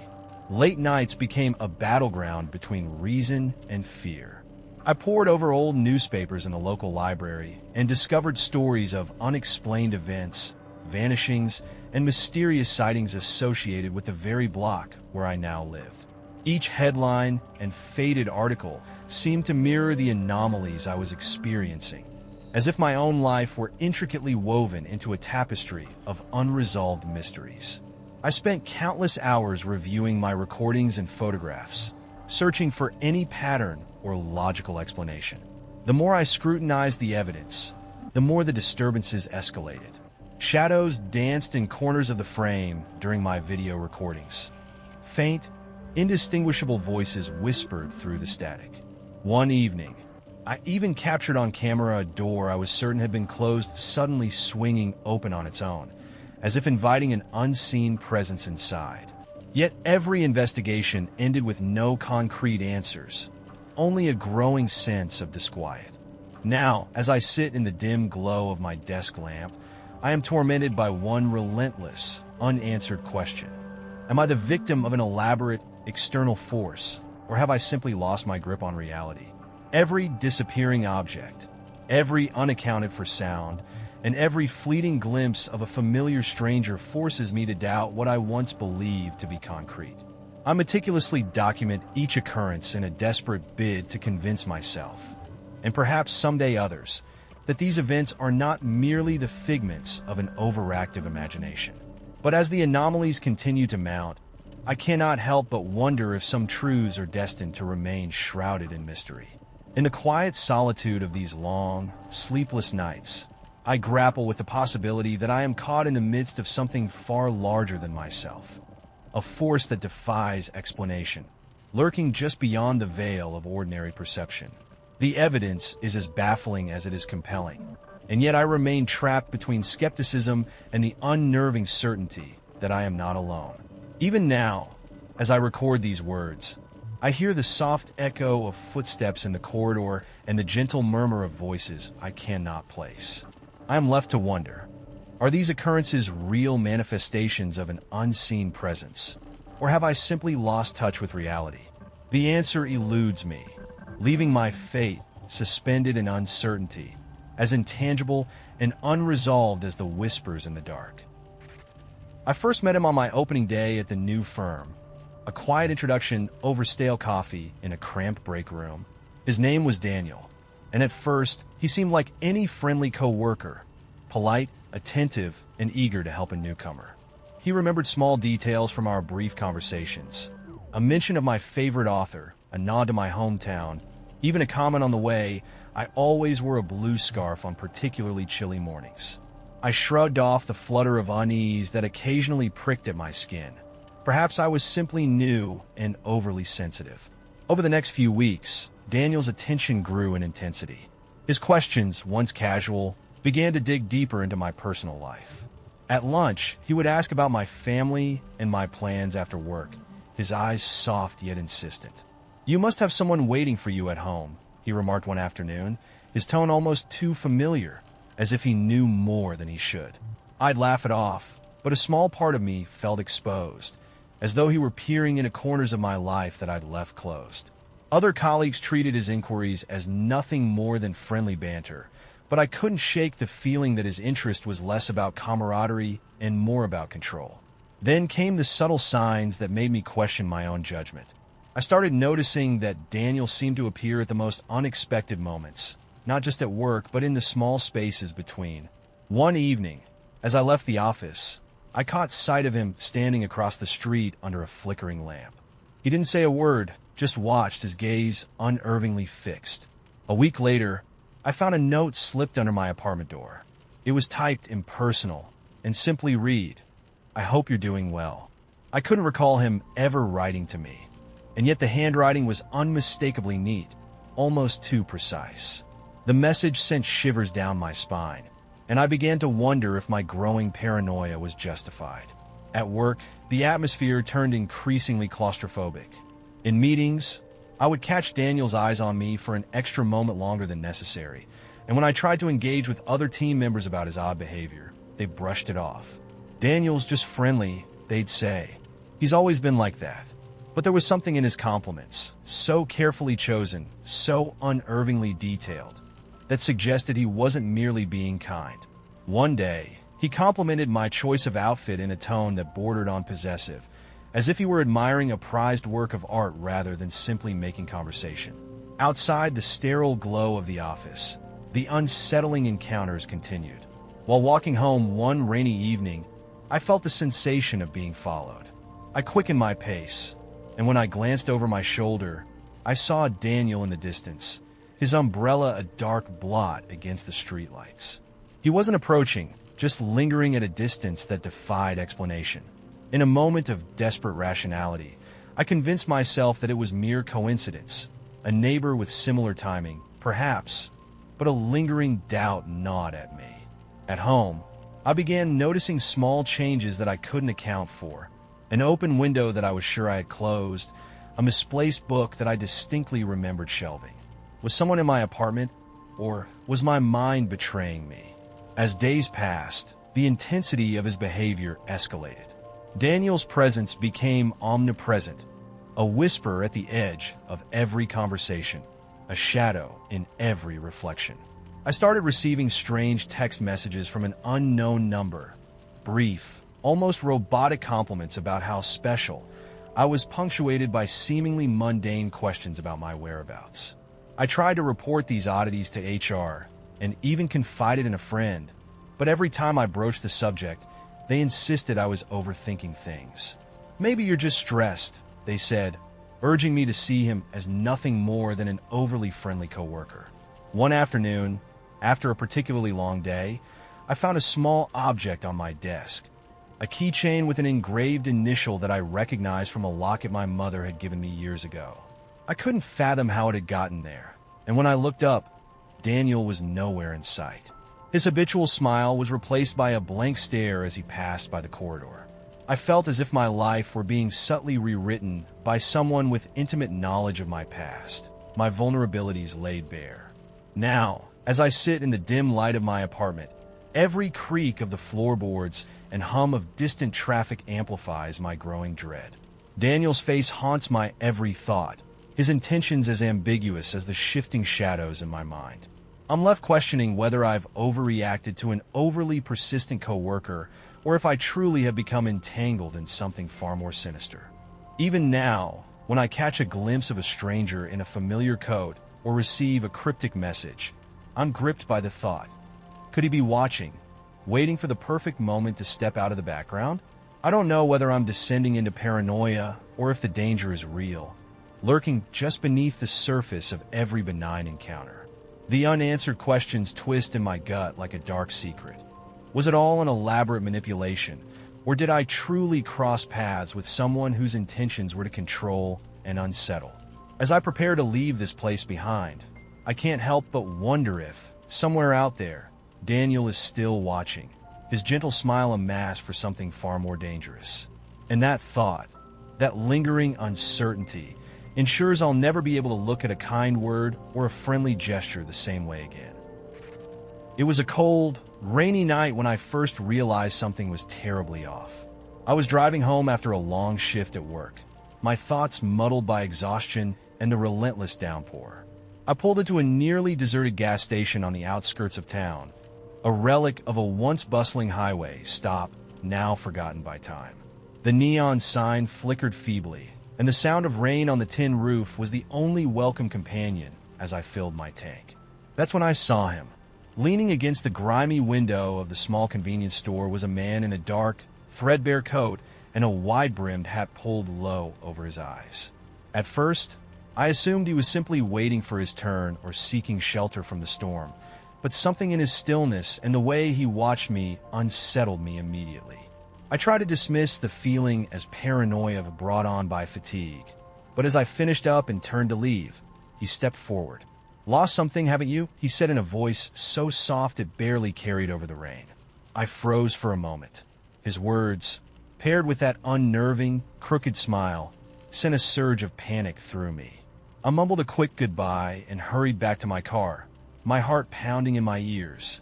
I couldn't shake the feeling that his question was more than idle small talk. It was a threat wrapped in a riddle. Once behind the wheel, I sped away, weaving through slick roads with a nervous intensity one hadn't felt in years. Every rearview glance made me expect to see his figure lurking in the darkness. For miles, nothing abnormal occurred, but the memory of his unsettling gaze clung to me. When I finally reached the relative safety of my apartment, I double-checked every lock and window. Still, the night's encounter played on a loop in my mind. The following day, I attempted to rationalize the experience. I told myself that I must have misinterpreted a lonely man's attempt at conversation. Or perhaps he was merely an eccentric local whose odd behavior had been blown out of proportion by my own anxious state. But as the day wore on, small details began to surface that made rational explanations increasingly difficult. While on a routine trip to the grocery store, I caught a glimpse of a man in a similar dark coat and hat in the reflection of a freezer door. His eyes met mine for a brief, silent moment before he melted away into the crowd. When I mentioned it to the cashier, a kind, middle-aged woman who prided herself on her sharp memory, she frowned and said, "I don't recall seeing anyone like that today." Over the next week, I couldn't shake the feeling of being watched. It started with whispers in the back of my mind and led to unsettling coincidences. A note on my doorstep that read only, "I'm watching," and an inexplicable message left on my voicemail in a distorted, gravelly tone. The encounters grew bolder. I began noticing that people who once looked friendly now cast suspicious, almost fearful glances in my direction, as though they shared a secret I wasn't privy to. A coworker once asked me if I'd been following someone lately, as if my own behavior had changed. I tried to laugh it off, but deep down, I was terrified. One particularly unnerving evening, I was walking home after a late meeting when I noticed the same man again, standing across the street beneath a flickering street lamp. He didn't approach, nor did he call out. Instead, he simply stared, his eyes cold and unyielding, as if he could see through me. Every instinct screamed to run, yet I stood rooted in place, paralyzed by a mixture of fear and disbelief. I finally forced myself to cross the street and hurry home, feeling as though I was being slowly cornered by an invisible force. Since then, I have tried to rebuild a semblance of normalcy, but the memories of that night, the whispered words, the ominous looks, and the inexplicable encounters have left an indelible mark. I've searched online and listened to hushed accounts from acquaintances who claim to have experienced similar brush-ins with a stranger who seems to slip in and out of reality without warning. No one can say for sure who he is or what his intentions might be. Some suggest he's a lost soul, a remnant of a darker time. Others whisper that he's something far more sinister, a harbinger of danger that stalks the edges of our lives. I leave this account as a warning, not just of my own ordeal, but as a reminder that such encounters are not isolated incidents. That stranger with the unnerving smile could be anywhere, in a deserted gas station, in the fleeting reflection of a store window, or even standing silently in a crowd, waiting for the right moment to make his presence known. I still don't know if he was a deranged loner, a malevolent spirit, or something else entirely. All I know is that I felt an overwhelming terror that night, a primal fear that, no matter how rational I try to be, I may have narrowly escaped a fate worse than I could ever imagine. And that thought, that lingering doubt, makes every shadow and every darkened window a potential doorway to the unknown. It started with a simple mistake, one that could have happened to anyone. I had recently moved into a small apartment in a quiet neighborhood, a place where people kept to themselves and life was uneventful. It was the kind of area where neighbors nodded in passing, but rarely spoke, where the biggest excitement was when someone parked in the wrong space. I liked it that way.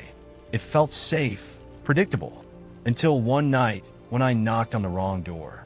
It had been a long day at work, and my hands were full of groceries.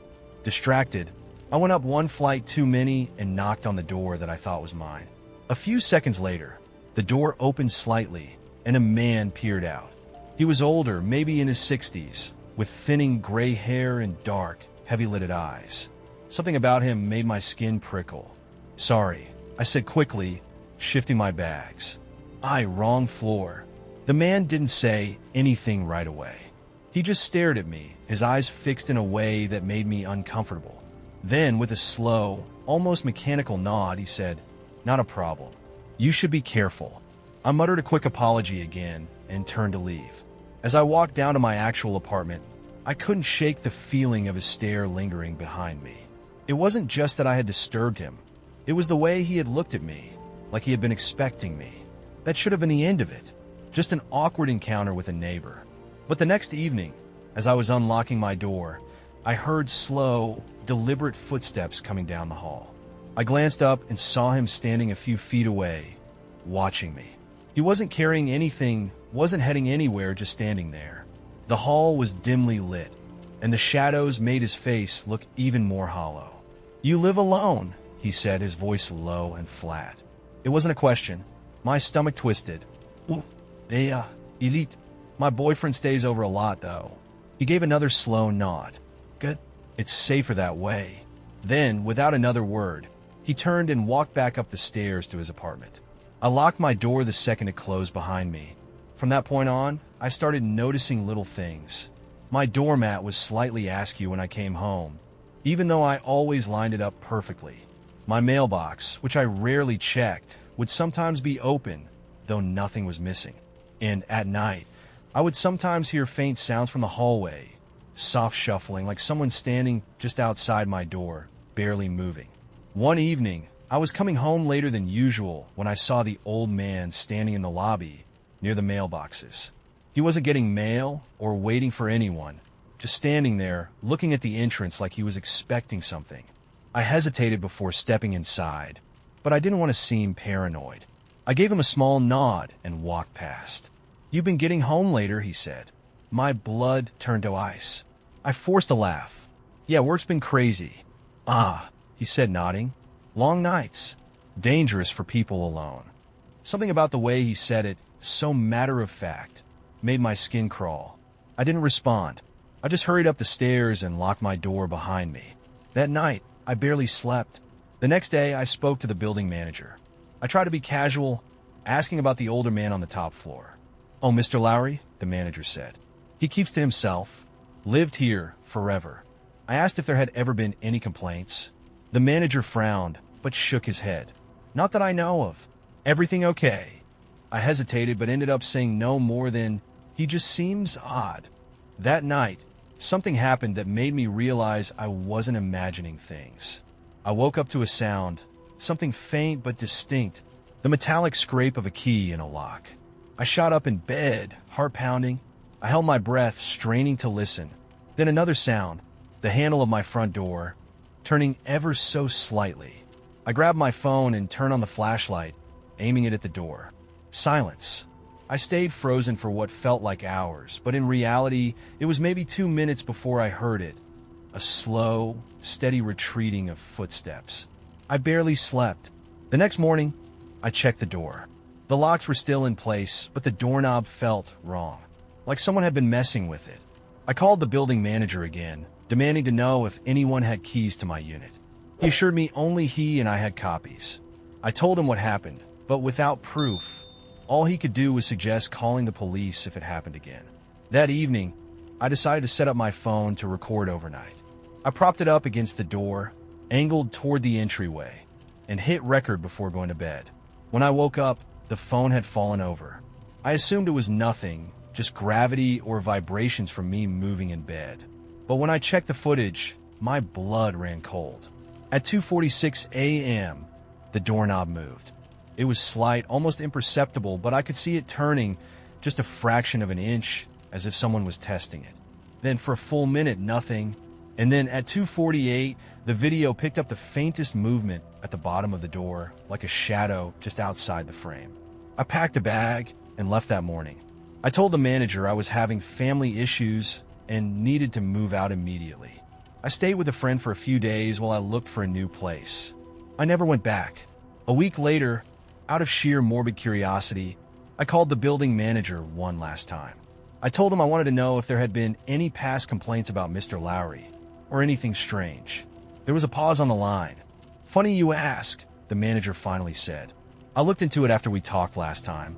Turns out there was a report a long time ago, maybe 20 years back. A woman who used to live there claimed she woke up to find him inside her apartment. There was never proof, though, and she moved out before anything could come of it." My skin crawled. Did he have a key? "Never found one," the manager admitted. "But he used to work maintenance here, back in the day. Before I got here." I hung up the phone, my entire body ice cold. To this day, I don't know what Mr. Lowry wanted. I don't know if he was watching me from the beginning, or if I just caught his attention by knocking on his door that first night. But I do know one thing: when he said I should be careful, I think he meant it in a way I didn't understand at the time. I moved states not long after. I still double-check every lock. And every so often, when I hear a soft noise outside my door at night, I freeze, my breath caught in my throat, wondering if I'll hear that doorknob turn again. I never want to find out. I moved into a modest apartment in an old building on a quiet street, thinking it would be a fresh start and a chance to escape the chaos of my previous life. The rent was low, and the neighborhood, though a little worn, offered the promise of solitude and peace. The apartment itself was unremarkable: peeling wallpaper, creaking floorboards, and a persistent musty smell that I assumed was the price of living in a place with character. My first few nights were uneventful, spent unpacking and trying to settle into a routine. But soon, small anomalies began to puncture the monotony of everyday life. One chilly evening, while I was organizing my bookshelf, I heard what sounded like a soft murmur coming from the corridor. I paused, straining to listen, but the sound dissipated as quickly as it had appeared. I dismissed it as a trick of my imagination, a byproduct of exhaustion after a long day of moving. Over the next several days, however, I noticed little inconsistencies. A book slightly out of place that I was sure I'd shelved correctly, a door that creaked open on its own when I passed by, and distant tapping sounds in the dead of night. At first, I rationalized these occurrences as the natural quirks of an old building, perhaps exacerbated by my own frazzled nerves. Determined to find a logical explanation, I began to document everything. I set up a small recorder near the door, hoping to catch evidence of any intrusion or malfunction. I even installed a motion-activated camera in the living room. When I reviewed the footage the following morning, I was startled to see, for just a few seconds, what looked like a vague, human-like shape moving in the background, a figure that wasn't there when I had been watching. I rewound the video multiple times. Each time the figure appeared in a slightly different location, as if it were trying to evade detection. I made a note of the timestamps, convinced there had to be a rational explanation behind these glitches. One rainy night, I decided to take a walk to clear my head. The streets were slick with rain and shrouded in a thick fog that muted the usual urban hum. As I walked, I noticed the street lights flickering erratically and an unsettling silence that blanketed the area. I passed by a small park where I thought I saw a shadow dart behind a tree. When I called out, no one answered. Back in my apartment, I double-checked every lock and window, but everything was as it should be. Still, a persistent unease nagged at me, a feeling that something was off beyond mere coincidence. Over the next few weeks, I delved into the building's history at the local library and discovered a series of unsettling stories. Old newspaper clippings mentioned mysterious disappearances and unexplained occurrences in the very block where I now lived. One article detailed the case of a tenant who vanished without a trace, leaving behind cryptic notes filled with references to watchful eyes and unheard voices. Although I tried to rationalize these as relics of urban legend, the evidence I had gathered at home began to echo those same eerie themes. Late one night, while poring over my security footage, I noticed something even more disturbing. In several recordings, the background noise wasn't random at all. It had a rhythmic quality, like a heartbeat, punctuated by what sounded like whispered syllables. I adjusted the playback speed and enhanced the audio, hoping to decipher a coherent message. Instead, the voices only grew more distorted and urgent, as if they were trying to warn me of something. I consulted with a local technician about possible electrical interference or audio feedback issues, but his explanations fell short of accounting for the precise, almost deliberate patterns I observed. Then came the night when the unexplained reached a new level. I awoke at 3:17 a.m. to find my front door slightly ajar, even though I was certain I had locked it before bed. My heart hammered as I crept through the darkened hallway, only to find muddy footprints leading from the door to a wall that offered no obvious exit. I took photographs and recorded the scene, but when I reviewed the images, the footprints seemed to vanish under closer scrutiny. I even tried to track the prints with powder, only to find no evidence whatsoever. It was as if someone, or something, was toying with my sense of reality, deliberately leaving behind hints that evaporated upon investigation. Now, as I sit in the dim glow of my desk lamp, I find myself caught between the desire to explain these events with logic and the terror that they might be something altogether beyond human comprehension. I've compiled logs, photos, and recordings in a desperate bid to convince friends, experts, and even myself that there is a rational explanation. Yet every piece of evidence seems to dissolve into ambiguity, leaving me with more questions than answers. What is the source of the rhythmic pulses hidden in my recordings? Who or what leaves footprints that defy all attempts at analysis? And why does every effort to obtain proof only lead to more inexplicable phenomena? Even as I write these words, I hear a soft rustling coming from the corridor, an echo of footsteps in an otherwise silent building. I cannot shake the feeling that I am being watched, not just by a stray neighbor or an overactive imagination, but by something far more deliberate and inexplicable. The unanswered questions continue to haunt me. Am I witnessing the residual echoes of a troubled past trapped within these walls? Or is there an active, malevolent presence orchestrating these events? Perhaps some mysteries are meant to remain unresolved, lingering on the edge of our understanding like a half-remembered dream. It started out as an ordinary evening, a typical night that any one of us might experience after a long day at work. I had returned to my modest apartment in an aging building on the outskirts of town, expecting nothing more than a quiet night in. I unlocked my door, kicked off my shoes, and settled in with a cup of tea. The hum of the refrigerator and the distant murmur of traffic outside were the only sounds that accompanied me. But as I sat there, I couldn't shake the feeling that something was slightly off. At first, it was nothing more than a vague unease, a fleeting thought that maybe I was simply more tired than usual. I recalled hearing a soft knock at the door, but when I opened it, there was no one there, just the cool night air.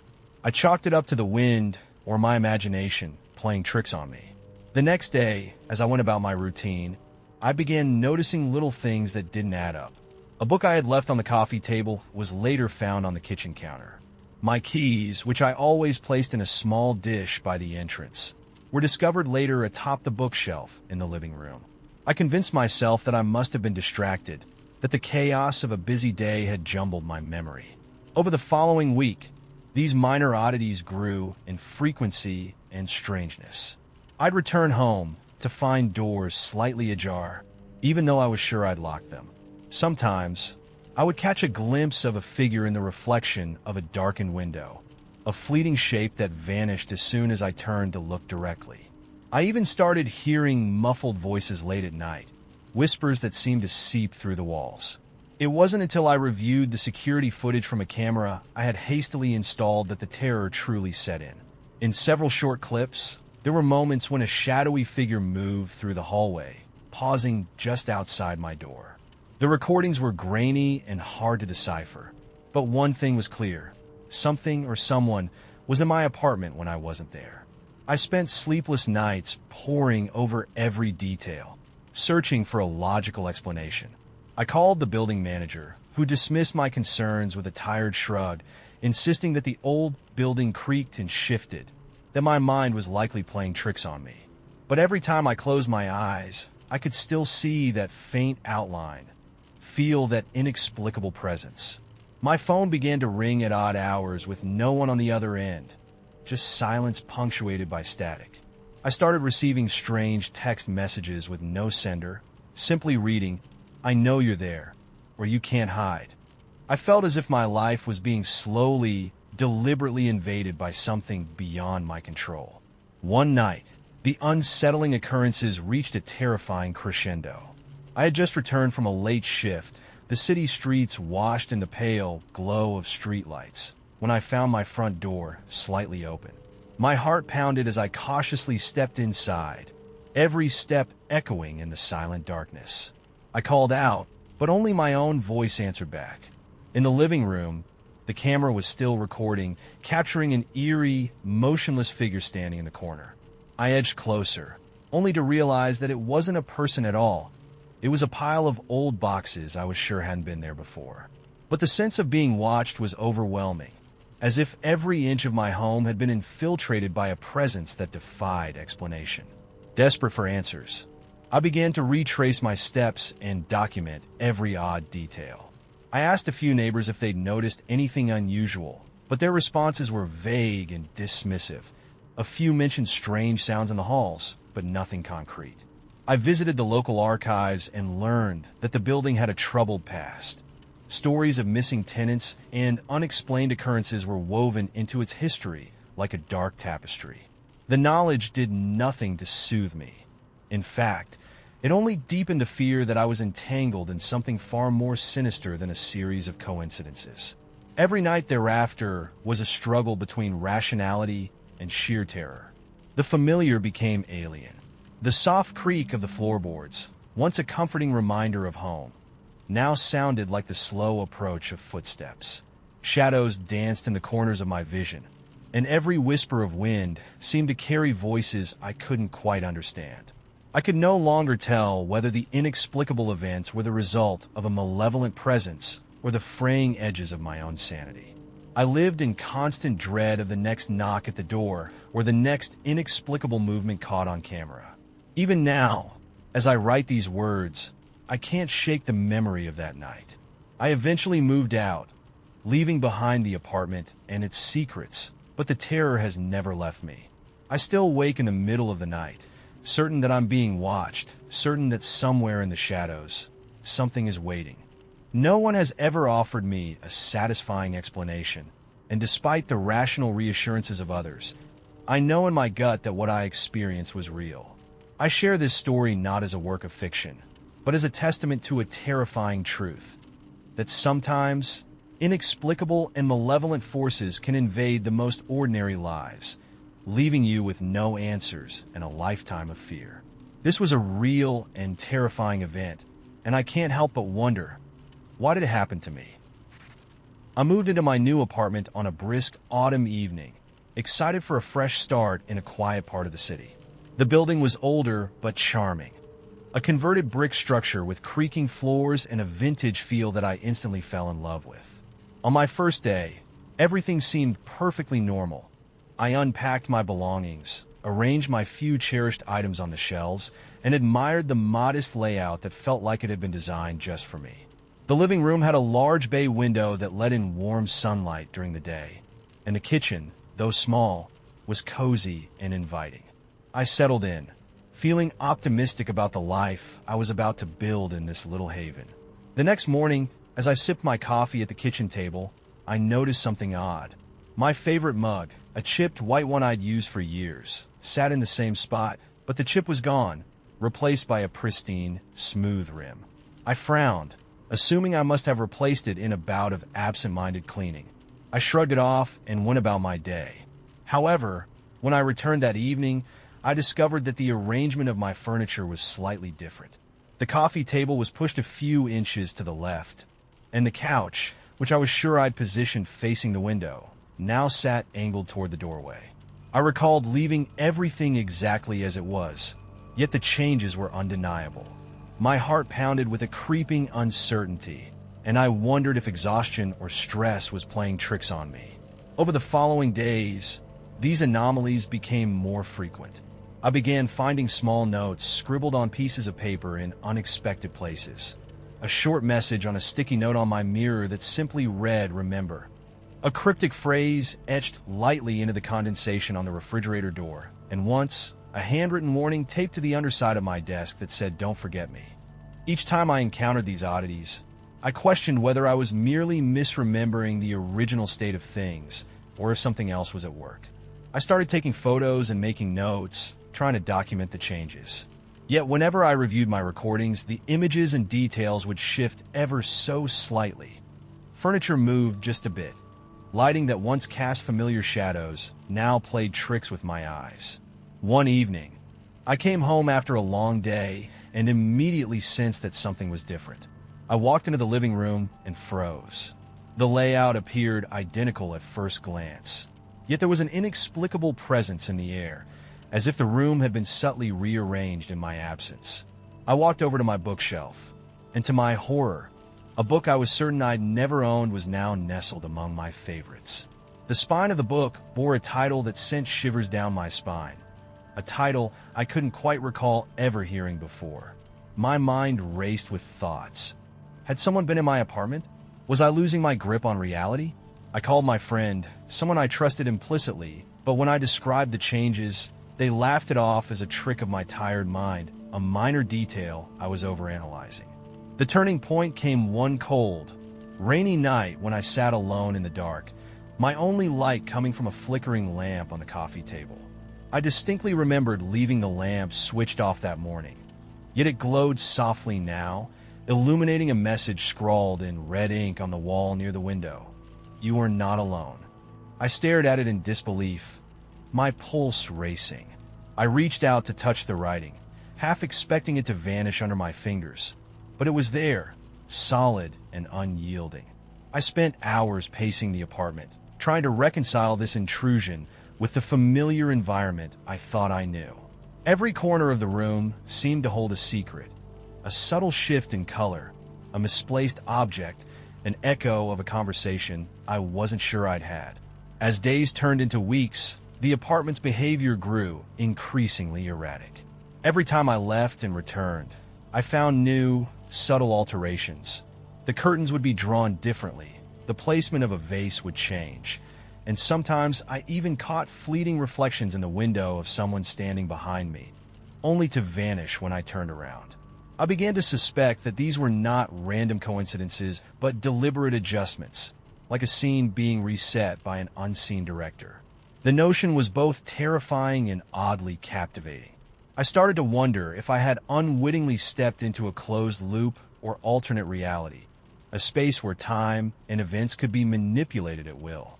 One night, after a particularly disorienting day filled with these inexplicable glitches, I sat down at my desk to write a journal entry, hoping to capture the reality of my situation.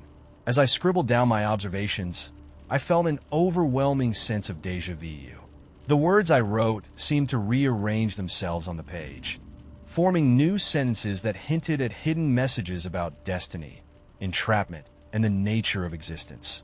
I flipped back through previous entries only to find that details had been altered. Conversations were now different, events recounted with slight variances that made me question whether my memories were being tampered with.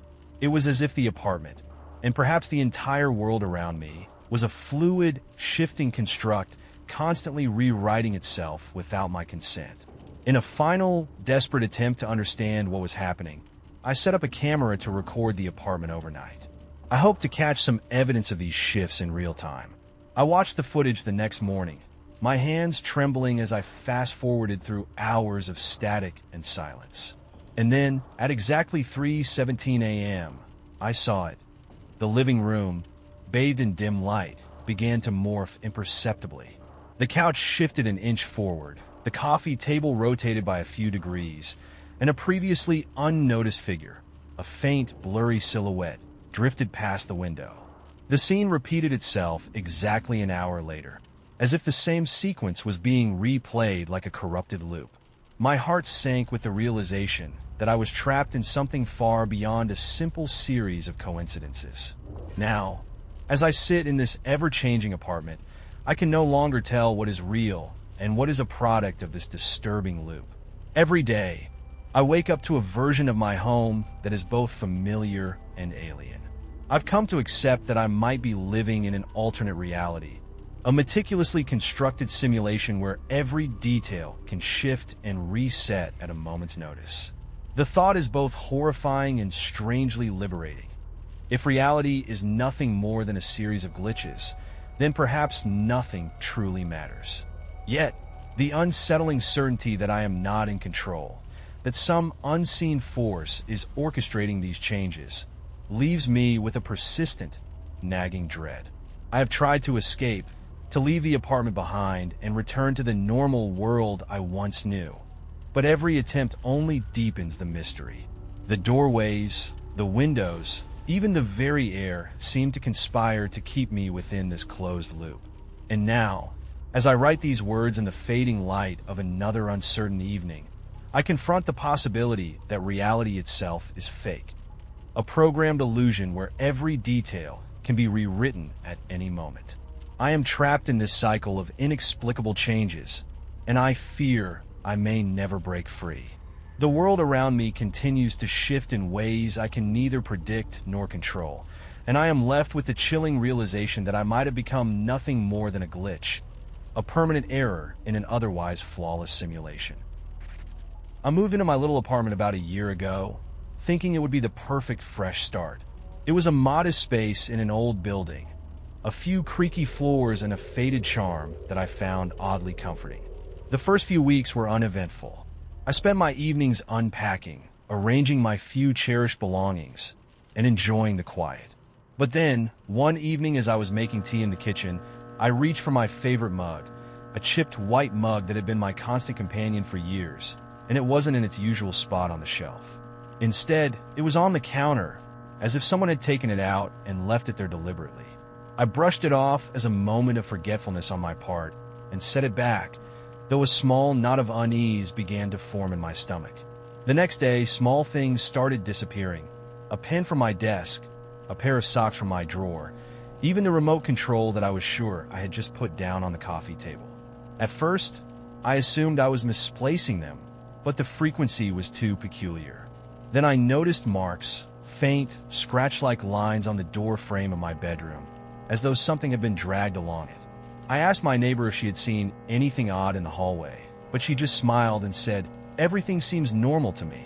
I couldn't shake the feeling that something was off, though I wasn't sure what it was. A few weeks later, things escalated. I returned home one night after a long day, tired and ready for bed, and found my living room slightly rearranged. The cushion on my favorite chair was plumped differently, and the side table had a small, wet smear on it where no water stain had ever been before. In the kitchen, I discovered a note taped under the sink in a shaky scrawl that simply read, "I'm watching." My heart pounded as I stared at it, convinced it was some kind of prank, but deep inside I knew it wasn't. I called my friend Mark, hoping to get some rational explanation. He assured me it was probably just a mix-up or a misunderstanding, but his tone lacked conviction, and his own recounting of strange occurrences at his place only deepened my anxiety. Then came the nights when I would wake up in a cold sweat, unable to shake the sensation that someone, or something, had been in my room. One night, I awoke to find my closet door slightly ajar, even though I was sure I had closed it before bed. I checked inside, and everything was in order, yet the eerie feeling of intrusion lingered. Over the following days, I began noticing more subtle shifts. A framed photograph that always hung on the same wall was now leaning at an odd angle. A book I distinctly remembered leaving on the coffee table had mysteriously relocated to my bedside. I'd double-check every detail before leaving the apartment, only to return later and find minor changes that I couldn't account for. It wasn't just objects either. People around me seemed to act as if nothing were wrong. When I mentioned these odd happenings to my coworkers or even my closest friends, they dismissed my concerns as stress or an overactive imagination. "You're just tired," they'd say, or maybe you're reading too much into it. But every day, the incidents piled up like fragments of a broken mirror, each one a small but undeniable crack in the facade of normalcy. The more I tried to document and rationalize these changes, the less sense they made. My journal entries would sometimes appear to be rewritten. I'd scribble down an event in my own shaky hand, only to find later that the details were different, as if someone had subtly edited my memories. One evening, after a particularly disconcerting day, I sat alone in my living room. The lights were dim, and the familiar hum of the city outside felt distant and surreal. As I stared at the coffee table, I noticed for the first time a series of tiny, almost imperceptible symbols etched into its surface. Symbols I didn't recognize, but that seemed to pulse with a quiet intensity. A chill ran down my spine. I took a deep breath, telling myself that perhaps my mind was playing tricks on me. But deep down, I knew that something was orchestrating these events. I began to feel that the changes weren't random. They were deliberate, as if I were part of a larger, inexplicable picture. Every time I looked around, I felt like I was stepping into a scene that had been subtly altered from the one I remembered, a place where nothing stayed the same no matter how carefully I tried to preserve it. My apartment, once a sanctuary of familiar comforts, now felt like a labyrinth of shifting realities. Each day, the anomalies grew more frequent and more disturbing. I found myself checking locks and windows obsessively, trying to catch a glimpse of an intruder, but nothing ever materialized. Late one night, as I sat huddled in a corner of my living room, I swore I heard a faint whisper coming from the shadows. It was indistinct, a single word repeated over and over, but it sent waves of terror through me. I turned on every light, scanned every corner, and even recorded the sound, but it vanished as quickly as it had come. I was left with a lingering question. Was I losing my grip on reality, or was there something far more sinister at play? Now, as I write this, I'm not entirely sure what to believe. The changes have become a constant in my life, a never-ending series of small, inexplicable events that add up to a larger mystery I can't solve. I no longer trust my own senses. Every time I leave my apartment, I do so with a heavy heart, wondering if I'll return to a place that's not quite the same, if the reality I once knew has been irreversibly altered by forces I can't comprehend. I'm still searching for answers, but so far, every attempt to find a logical explanation has led only to dead ends and dismissive responses from those around me. The phenomenon feels too deliberate, too pervasive to be a mere trick of the mind. Sometimes, I wonder if I'm not just imagining these events at all, but rather if they are a part of something much larger, a hidden design that I've unwittingly become a part of. And as I lie awake in the darkness, haunted by the thought that each small change is a prelude to something far more disturbing, I can't help but question whether reality itself is nothing more than an illusion.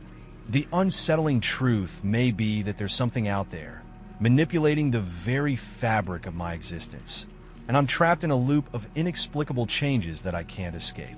I'm left with a profound sense of dread and uncertainty. Was it all just in my head, or is there something else behind these events, waiting silently in the shadows? I first noticed something was off on an ordinary Tuesday morning. I've been living in my small apartment for over a year, and everything had always felt just right, familiar, comforting. But that day, as I shuffled into the kitchen to brew my morning coffee, I reached for the mug I always used and found it wasn't there. Instead, a different mug, identical in every way except for a small, barely noticeable chip on its rim, sat in its place. I assumed I had misplaced my own mug and, after a moment's hesitation, poured my coffee into the stranger. I tried to dismiss the feeling that something was different, but a small seed of doubt had been planted. Over the next few days, minor changes began to accumulate. When I returned home from work one evening, I found the living room arranged exactly as I remembered, except that the bookshelf, which I was sure had been leaning to the left, now stood perfectly straight against the wall.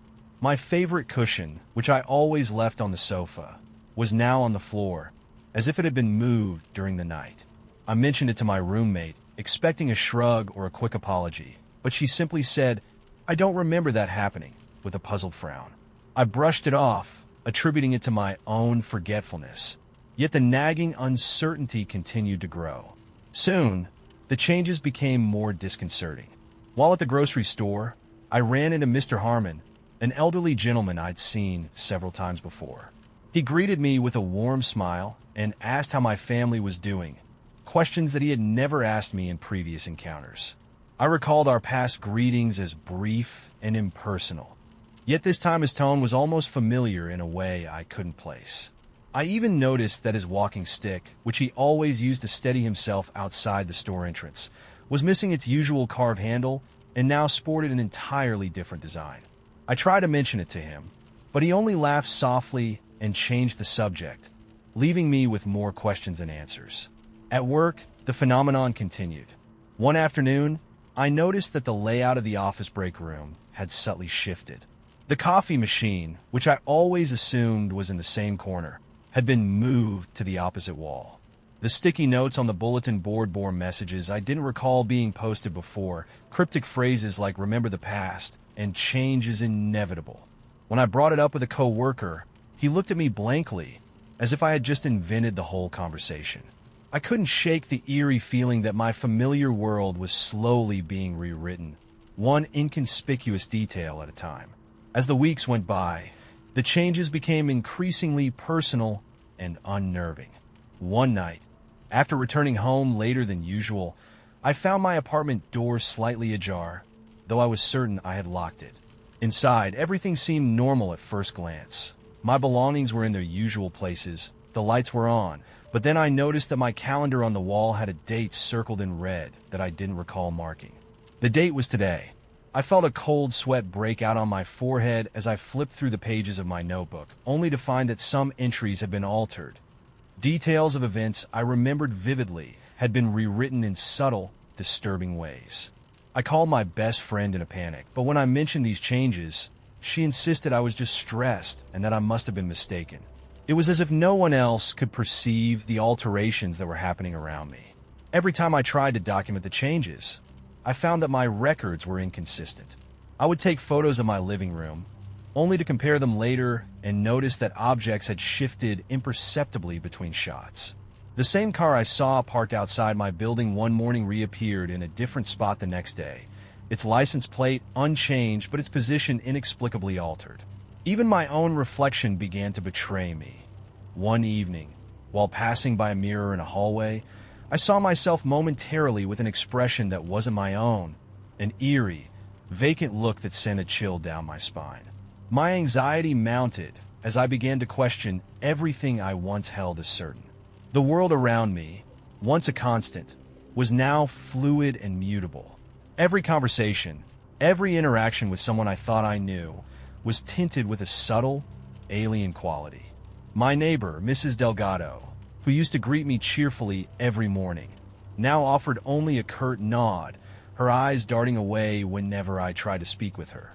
In a local cafe, the barista started calling me by a name I didn't recognize, and when I questioned him, he only smiled as if I were mistaken. It was as if reality was being slowly edited, and I was the only one who noticed the changes. Late one rainy night, I sat alone in my apartment, staring at the flickering light of my desk lamp, trying to piece together a logical explanation for what was happening. Every familiar object had taken on a subtle, almost imperceptible variation, as if the world were being viewed through a slightly distorted lens. The deeper I looked, the more I began to suspect that I was trapped in a version of reality that was continuously being rewritten, one where the rules I knew no longer applied. In that moment, I wondered if I was the only one experiencing this shift, if the rest of the world was oblivious to the alterations that now define my existence. I began to suspect that these aren't mere coincidences or the result of my overactive imagination, but rather part of a larger, more disturbing phenomenon, one that I could neither control nor escape. Each change, no matter how small, felt like a deliberate act, a piece of a puzzle that I wasn't meant to solve. It was as if the universe around me had become a living, breathing entity that rewrote itself at will, and I was caught in the middle of its unfathomable design. Now, as I sit here writing this in the dim glow of the late hour, I feel a deep, unshakable sense of isolation. I have tried to reach out to others to explain that the world I knew is no longer the same, but they either deny it or simply don't notice. The streets, the faces, even the walls around me, they all appear normal to everyone else, but to me, they have become something alien and hostile. I fear that I might be trapped in this ever-changing reality, forced to live in a world where every small detail is a reminder that nothing is as it once was. And as I stare into the darkness outside my window, I can't help but wonder if the unsettling truth is that reality itself is a fragile illusion, one that has been irrevocably altered without my consent, leaving me alone in a place that no longer feels like home. I moved into my new apartment on a rainy October evening, thinking it was the perfect fresh start I'd been craving. The building was old but charming, with creaky floors and a stoic brick facade that made it feel timeless. My first few days were uneventful. I unpacked, arranged my belongings carefully, and settled into what I assumed would be a quiet, ordinary life. One afternoon, while I was sorting through some old boxes in the storage closet, I met my neighbor, Mr. Hargrove. He was a middle-aged man with a gentle smile and an easy demeanor. We chatted briefly about the weather and the quirks of the building, and his friendliness put me at ease. I thought nothing of it at the time, assuming he was just another kind soul in our little community. But then small things began to change. A week later, I returned home from work and noticed that the rug in my living room, which I distinctly remembered having a faded red pattern, now bore a deep burgundy hue. I assumed it was a trick of the lighting or perhaps a fading effect over time. The next morning, I woke to find a single, neatly folded piece of paper on my bedside table that wasn't there before. It had a handwritten note in spidery script. "They see you." I felt a chill run down my spine, but I tried to rationalize it as a prank by a mischievous neighbor. Perhaps Mr. Hargrove, though he'd always been so polite. Over the following days, the changes grew subtler, but no less unnerving. I began to notice that familiar objects in my apartment would be slightly out of place when I returned home.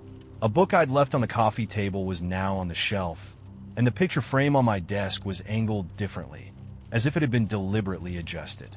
One evening, While I was making dinner, I heard a soft scraping noise coming from the hallway outside my door. I opened it to find nothing but an empty corridor bathed in flickering fluorescent light. I told myself it was just the building settling, but an inexplicable sense of dread began to build inside me. At work, things took on an even more disturbing hue. I noticed that colleagues I'd known for years started mentioning details about conversations and meetings that I was sure never happened. When I tried to ask for clarification, they looked at me with confused smiles, as if I were mistaken. Even my best friend, Lisa, insisted that I had joked about our plans for the weekend, a joke I had no recollection of making. I began keeping a journal to document these odd occurrences, hoping to find a logical pattern. But the entries themselves sometimes shifted in meaning when I reread them the next day. One particularly gloomy evening, after a long day of these disquieting events, I sat alone in my living room staring at the television, its muted images doing little to distract me. As I glanced toward the window, I thought I saw a shadow linger outside, a figure standing still watching. I shut the curtains quickly, heart pounding in my ears, and tried to convince myself it was a trick of the light. Yet, in the following days, I started to see that same figure reflected in the glass whenever I passed by, always in the periphery, always gone when I turned to look directly. Then came the day when the changes could no longer be dismissed as mere coincidences. I was returning from the grocery store when I passed Mr. Hargrove on the street. He greeted me warmly, but there was something different about him, an intensity in his eyes and a barely audible tone in his voice that I couldn't place. "It's all happening, isn't it?" he said quietly, before quickly walking away. I froze in place, uncertain whether to follow or call out, but he was already lost in the crowd. That night, I found another note slipped under my door. This one read, "Change is inevitable."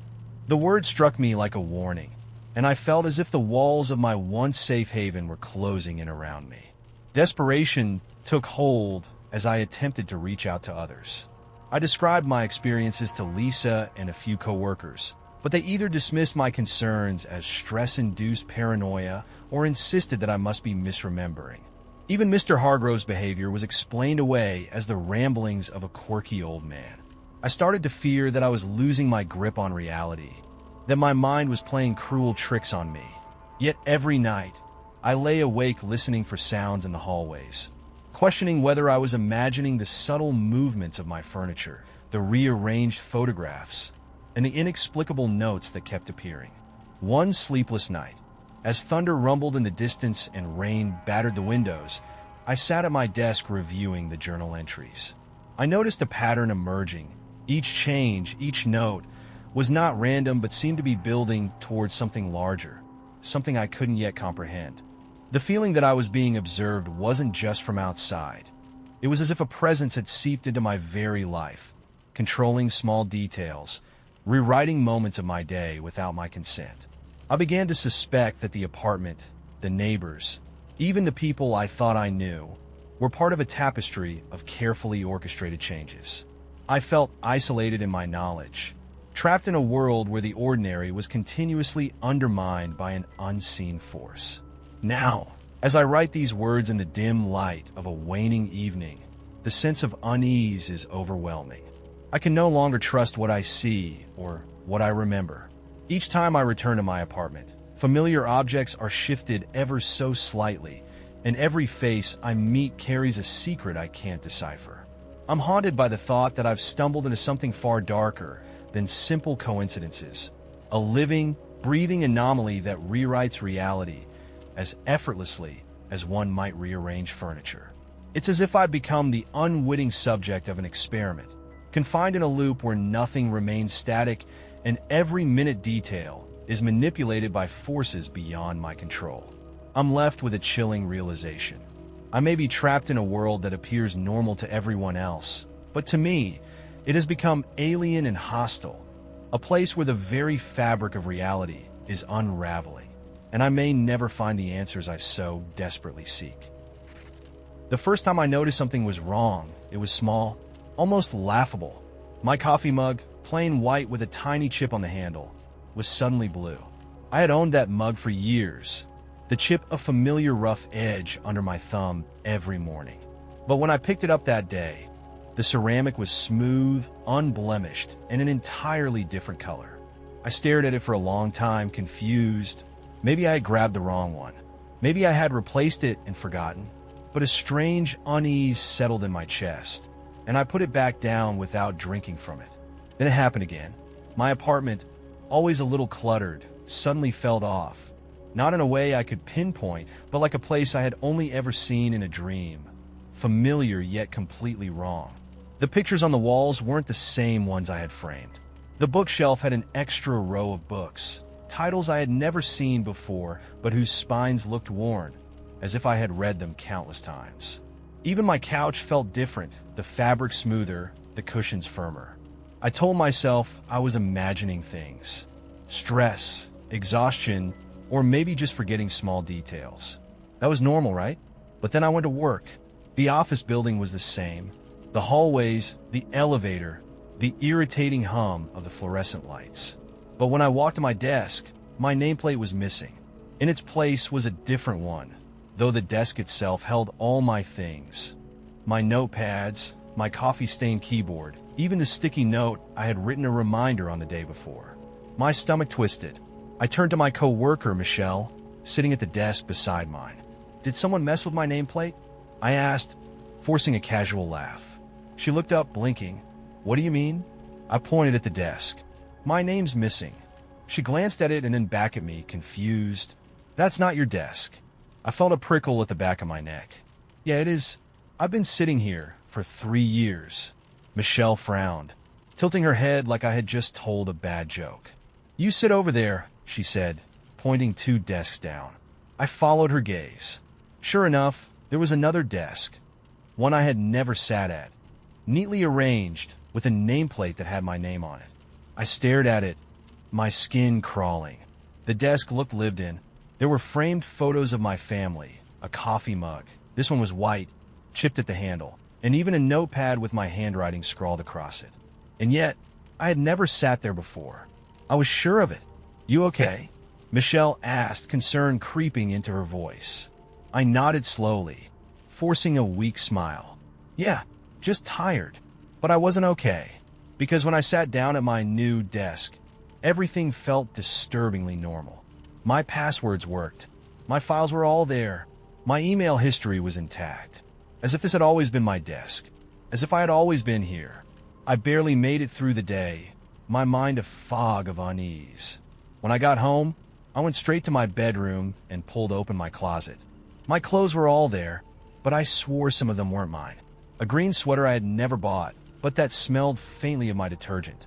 A pair of shoes I had no memory of wearing, but that had creases in all the right places. Even my bedspread felt different, just slightly off in texture, the pattern not quite the one I remembered. Then there were the people. My best friend, Sarah, called that night. Her voice was the same, warm and familiar. But the way she spoke, it was wrong. Not enough to notice immediately, but she mentioned things that had never happened. "Are you still thinking about getting that dog?" she asked. I froze. "What dog?" She laughed. "The golden retriever. You've been talking about it for months." I never said that. Yeah, you did. Last time we went to the shelter, you practically fell in love with one." I had never been to an animal shelter with Sarah. I didn't even want a dog, but she spoke with absolute certainty, as if the memory was real to her. I didn't sleep that night. Over the next few days, the feeling of displacement grew stronger. More objects seemed slightly different. The street names near my apartment looked rearranged. Even my phone's contact list had unfamiliar names that I couldn't remember saving. But what terrified me the most was the people. My co-workers remembered conversations I had never had. My landlord mentioned fixing a leak in my bathroom last month, even though I had never had a leak. The barista at my usual coffee shop greeted me with the usual and handed me a drink I had never ordered before in my life. I stopped asking questions. Every time I did, I got the same confused looks, the same "you're joking, right?" responses. It wasn't that they were trying to gaslight me. They genuinely believed their version of events. And if they were right, then what did that mean for me? The final straw came when I decided to call my mother. I needed something stable, something real, But when she answered, her voice was just slightly different. Not enough that most people would notice, but I knew. And then she said something that made my blood run cold. "How's your sister?" "I don't have a sister." I gripped the phone so tightly my knuckles went white. "What did you say?" My voice barely came out. She hesitated. "Your sister. You just saw her last week, remember?" I couldn't breathe. I wanted to scream, but instead, I forced myself to stay calm. "Mom," I said slowly. "What's her name?" Silence. Then, my mother let out a soft chuckle. "Very funny," she said, but there was something forced in her tone. "You're always teasing me like this." I hung up. I don't know where I am. I don't know what's happening to me. I keep trying to act normal, to pretend I belong here, but I can feel it unraveling. The world looks the same, but it isn't. It's like I've been shifted just slightly out of sync with reality, dropped into a version of my life that's not quite my own. The worst part? No one else notices. To them, nothing has changed. I'm the only one who sees the cracks. And I have the terrible feeling that whoever or whatever put me here is waiting for me to stop noticing. I moved into the apartment on a cool autumn day, full of hope for a fresh start in a new city. The place was small but charming, a modest one-bedroom on the third floor of an old brick building. The landlord, a polite older man named Mr. Jenkins, had assured me that nothing was unusual about the building's quirks. And at first, everything was perfectly ordinary. I spent my first day unpacking boxes, arranging my few cherished belongings, and enjoying the quiet comfort of a space that was entirely my own. The living room was bathed in soft afternoon light. The bedroom smelled faintly of lavender from a sachet tucked in the dresser, and the kitchen promised simple meals and new beginnings. But on my second evening, as I returned from a quick walk around the block, I noticed something off. My favorite armchair, which I had placed near the window, now sat against the far wall, facing the door. I was sure I hadn't moved it, but there it was, as if it had simply shifted by itself. I assumed I must have forgotten moving it in my tired state and set it back to its original spot. The next morning, however, I found a small, handwritten note tucked under my door. It read, "Things change, even if you don't." I couldn't tell if it was meant as a joke or a subtle threat. I shrugged it off and continued my day. Over the following week, the changes grew more unsettling. On one morning, I woke up to find that the paintings in the hallway had swapped places. The family portrait that once hung above the door was now positioned directly opposite a bizarre abstract print that I didn't even remember purchasing. In the kitchen, the arrangement of the magnets on my refrigerator had shifted into a pattern I didn't recognize, almost like a cryptic message. I began to meticulously note each alteration, convinced that my mind was playing tricks on me. But the evidence was undeniable.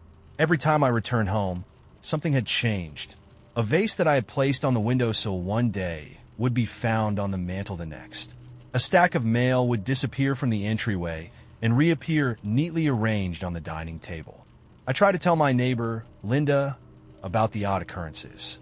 Linda was a kind, chatty woman who had moved in a few months before me, and she always insisted everything was normal. "You're just tired, dear," she would say with a warm smile. "Sometimes you see things that aren't really there." But even she couldn't account for the way my own apartment seemed to rewrite itself when I wasn't looking. One particularly eerie evening, I returned home from work feeling exhausted. The corridor was silent, the building dimly lit as dusk settled in. I unlocked my door and stepped inside, only to freeze in mid-stride. My living room looked completely different from what I remembered. The coffee table was now replaced by a low, wooden bench, and the rug had been swapped for a patterned carpet that I'd never seen. The familiar scent of lavender had vanished, replaced by a faint, metallic odor. I walked from room to room, heart pounding, only to find that each area of my apartment had undergone subtle, inexplicable changes. I pressed my hand against the wall of my bedroom, cold, unyielding, as though it were constructed of stone rather than painted drywall. That night, sleep eluded me as I sat in the darkness, mind racing with possibilities. Was I losing my grip on reality? Had someone been sneaking into my apartment? I called Mr. Jenkins, but he insisted that no one had reported any break-ins and that the building's security cameras showed nothing unusual. Yet the feeling persisted, like an unseen presence was at work, carefully altering my surroundings when I wasn't watching. Over the next few weeks, the phenomenon escalated. I began to notice that certain events repeated with slight variations. I'd leave my apartment at 8 a.m. sharp, and when I returned at 6 p.m., the layout would be subtly different. An extra chair in the living room, the placement of cushions rearranged, even the light through the window shifting to a hue I couldn't recall. I found small, cryptic messages scribbled on surfaces. "This is not your world. Time rewrites itself. Change is inevitable." Each note was written in a handwriting eerily similar to my own, yet I had no recollection of writing them. One day, while walking through the neighborhood, a route I had taken countless times, the same black sedan appeared parked in the same spot at 3 different times in one afternoon. I distinctly remembered passing by, and yet when I looked again later, it was there again, its windows dark and unchanging. It was as if the day was repeating itself, each repetition infused with new, inexplicable details. At work, the situation grew even stranger. I began noticing that conversations with co-workers repeated word for word, as if we were trapped in a loop. Sometimes I would swear that a meeting had taken place twice, with discussions and decisions replayed in an endless cycle. I tried recording these moments on my phone, but when I played them back, the recordings were missing crucial segments, gaps that no one else seemed to notice or comment on. Gradually, a disturbing realization took root. My entire reality might be nothing more than a closed loop or a series of program glitches. I started to feel that I was not merely an observer of these changes, but an unwitting participant in an alternate reality that was rewriting itself around me. The familiar world I had known, my apartment, my routine, even the faces of people I trusted, had become mutable, unreliable. Every small, inexplicable shift in my environment chipped away at the certainty of my existence. Now, as I write this, I sit in the same apartment that once felt like home, yet every detail seems alien and transient. I no longer trust the arrangement of my furniture, the position of the door, or even the memories I cling to. I've come to confront the unsettling possibility that I may be trapped in an elaborate loop, a glitch in a simulation where nothing is permanent and everything can change at a moment's notice. Sometimes I wonder if it even matters, if reality itself is just an illusion, a program running without purpose or control. The more I search for answers, the deeper I sink into uncertainty. I've become part of this anomaly, a permanent glitch in a world that once promised stability, but now reveals only the fragility of perception. And I fear that there may be no escape from this ever-shifting maze, no return to a normal reality, only the endless repetition of small, maddening changes that blur the line between what is real and what is not.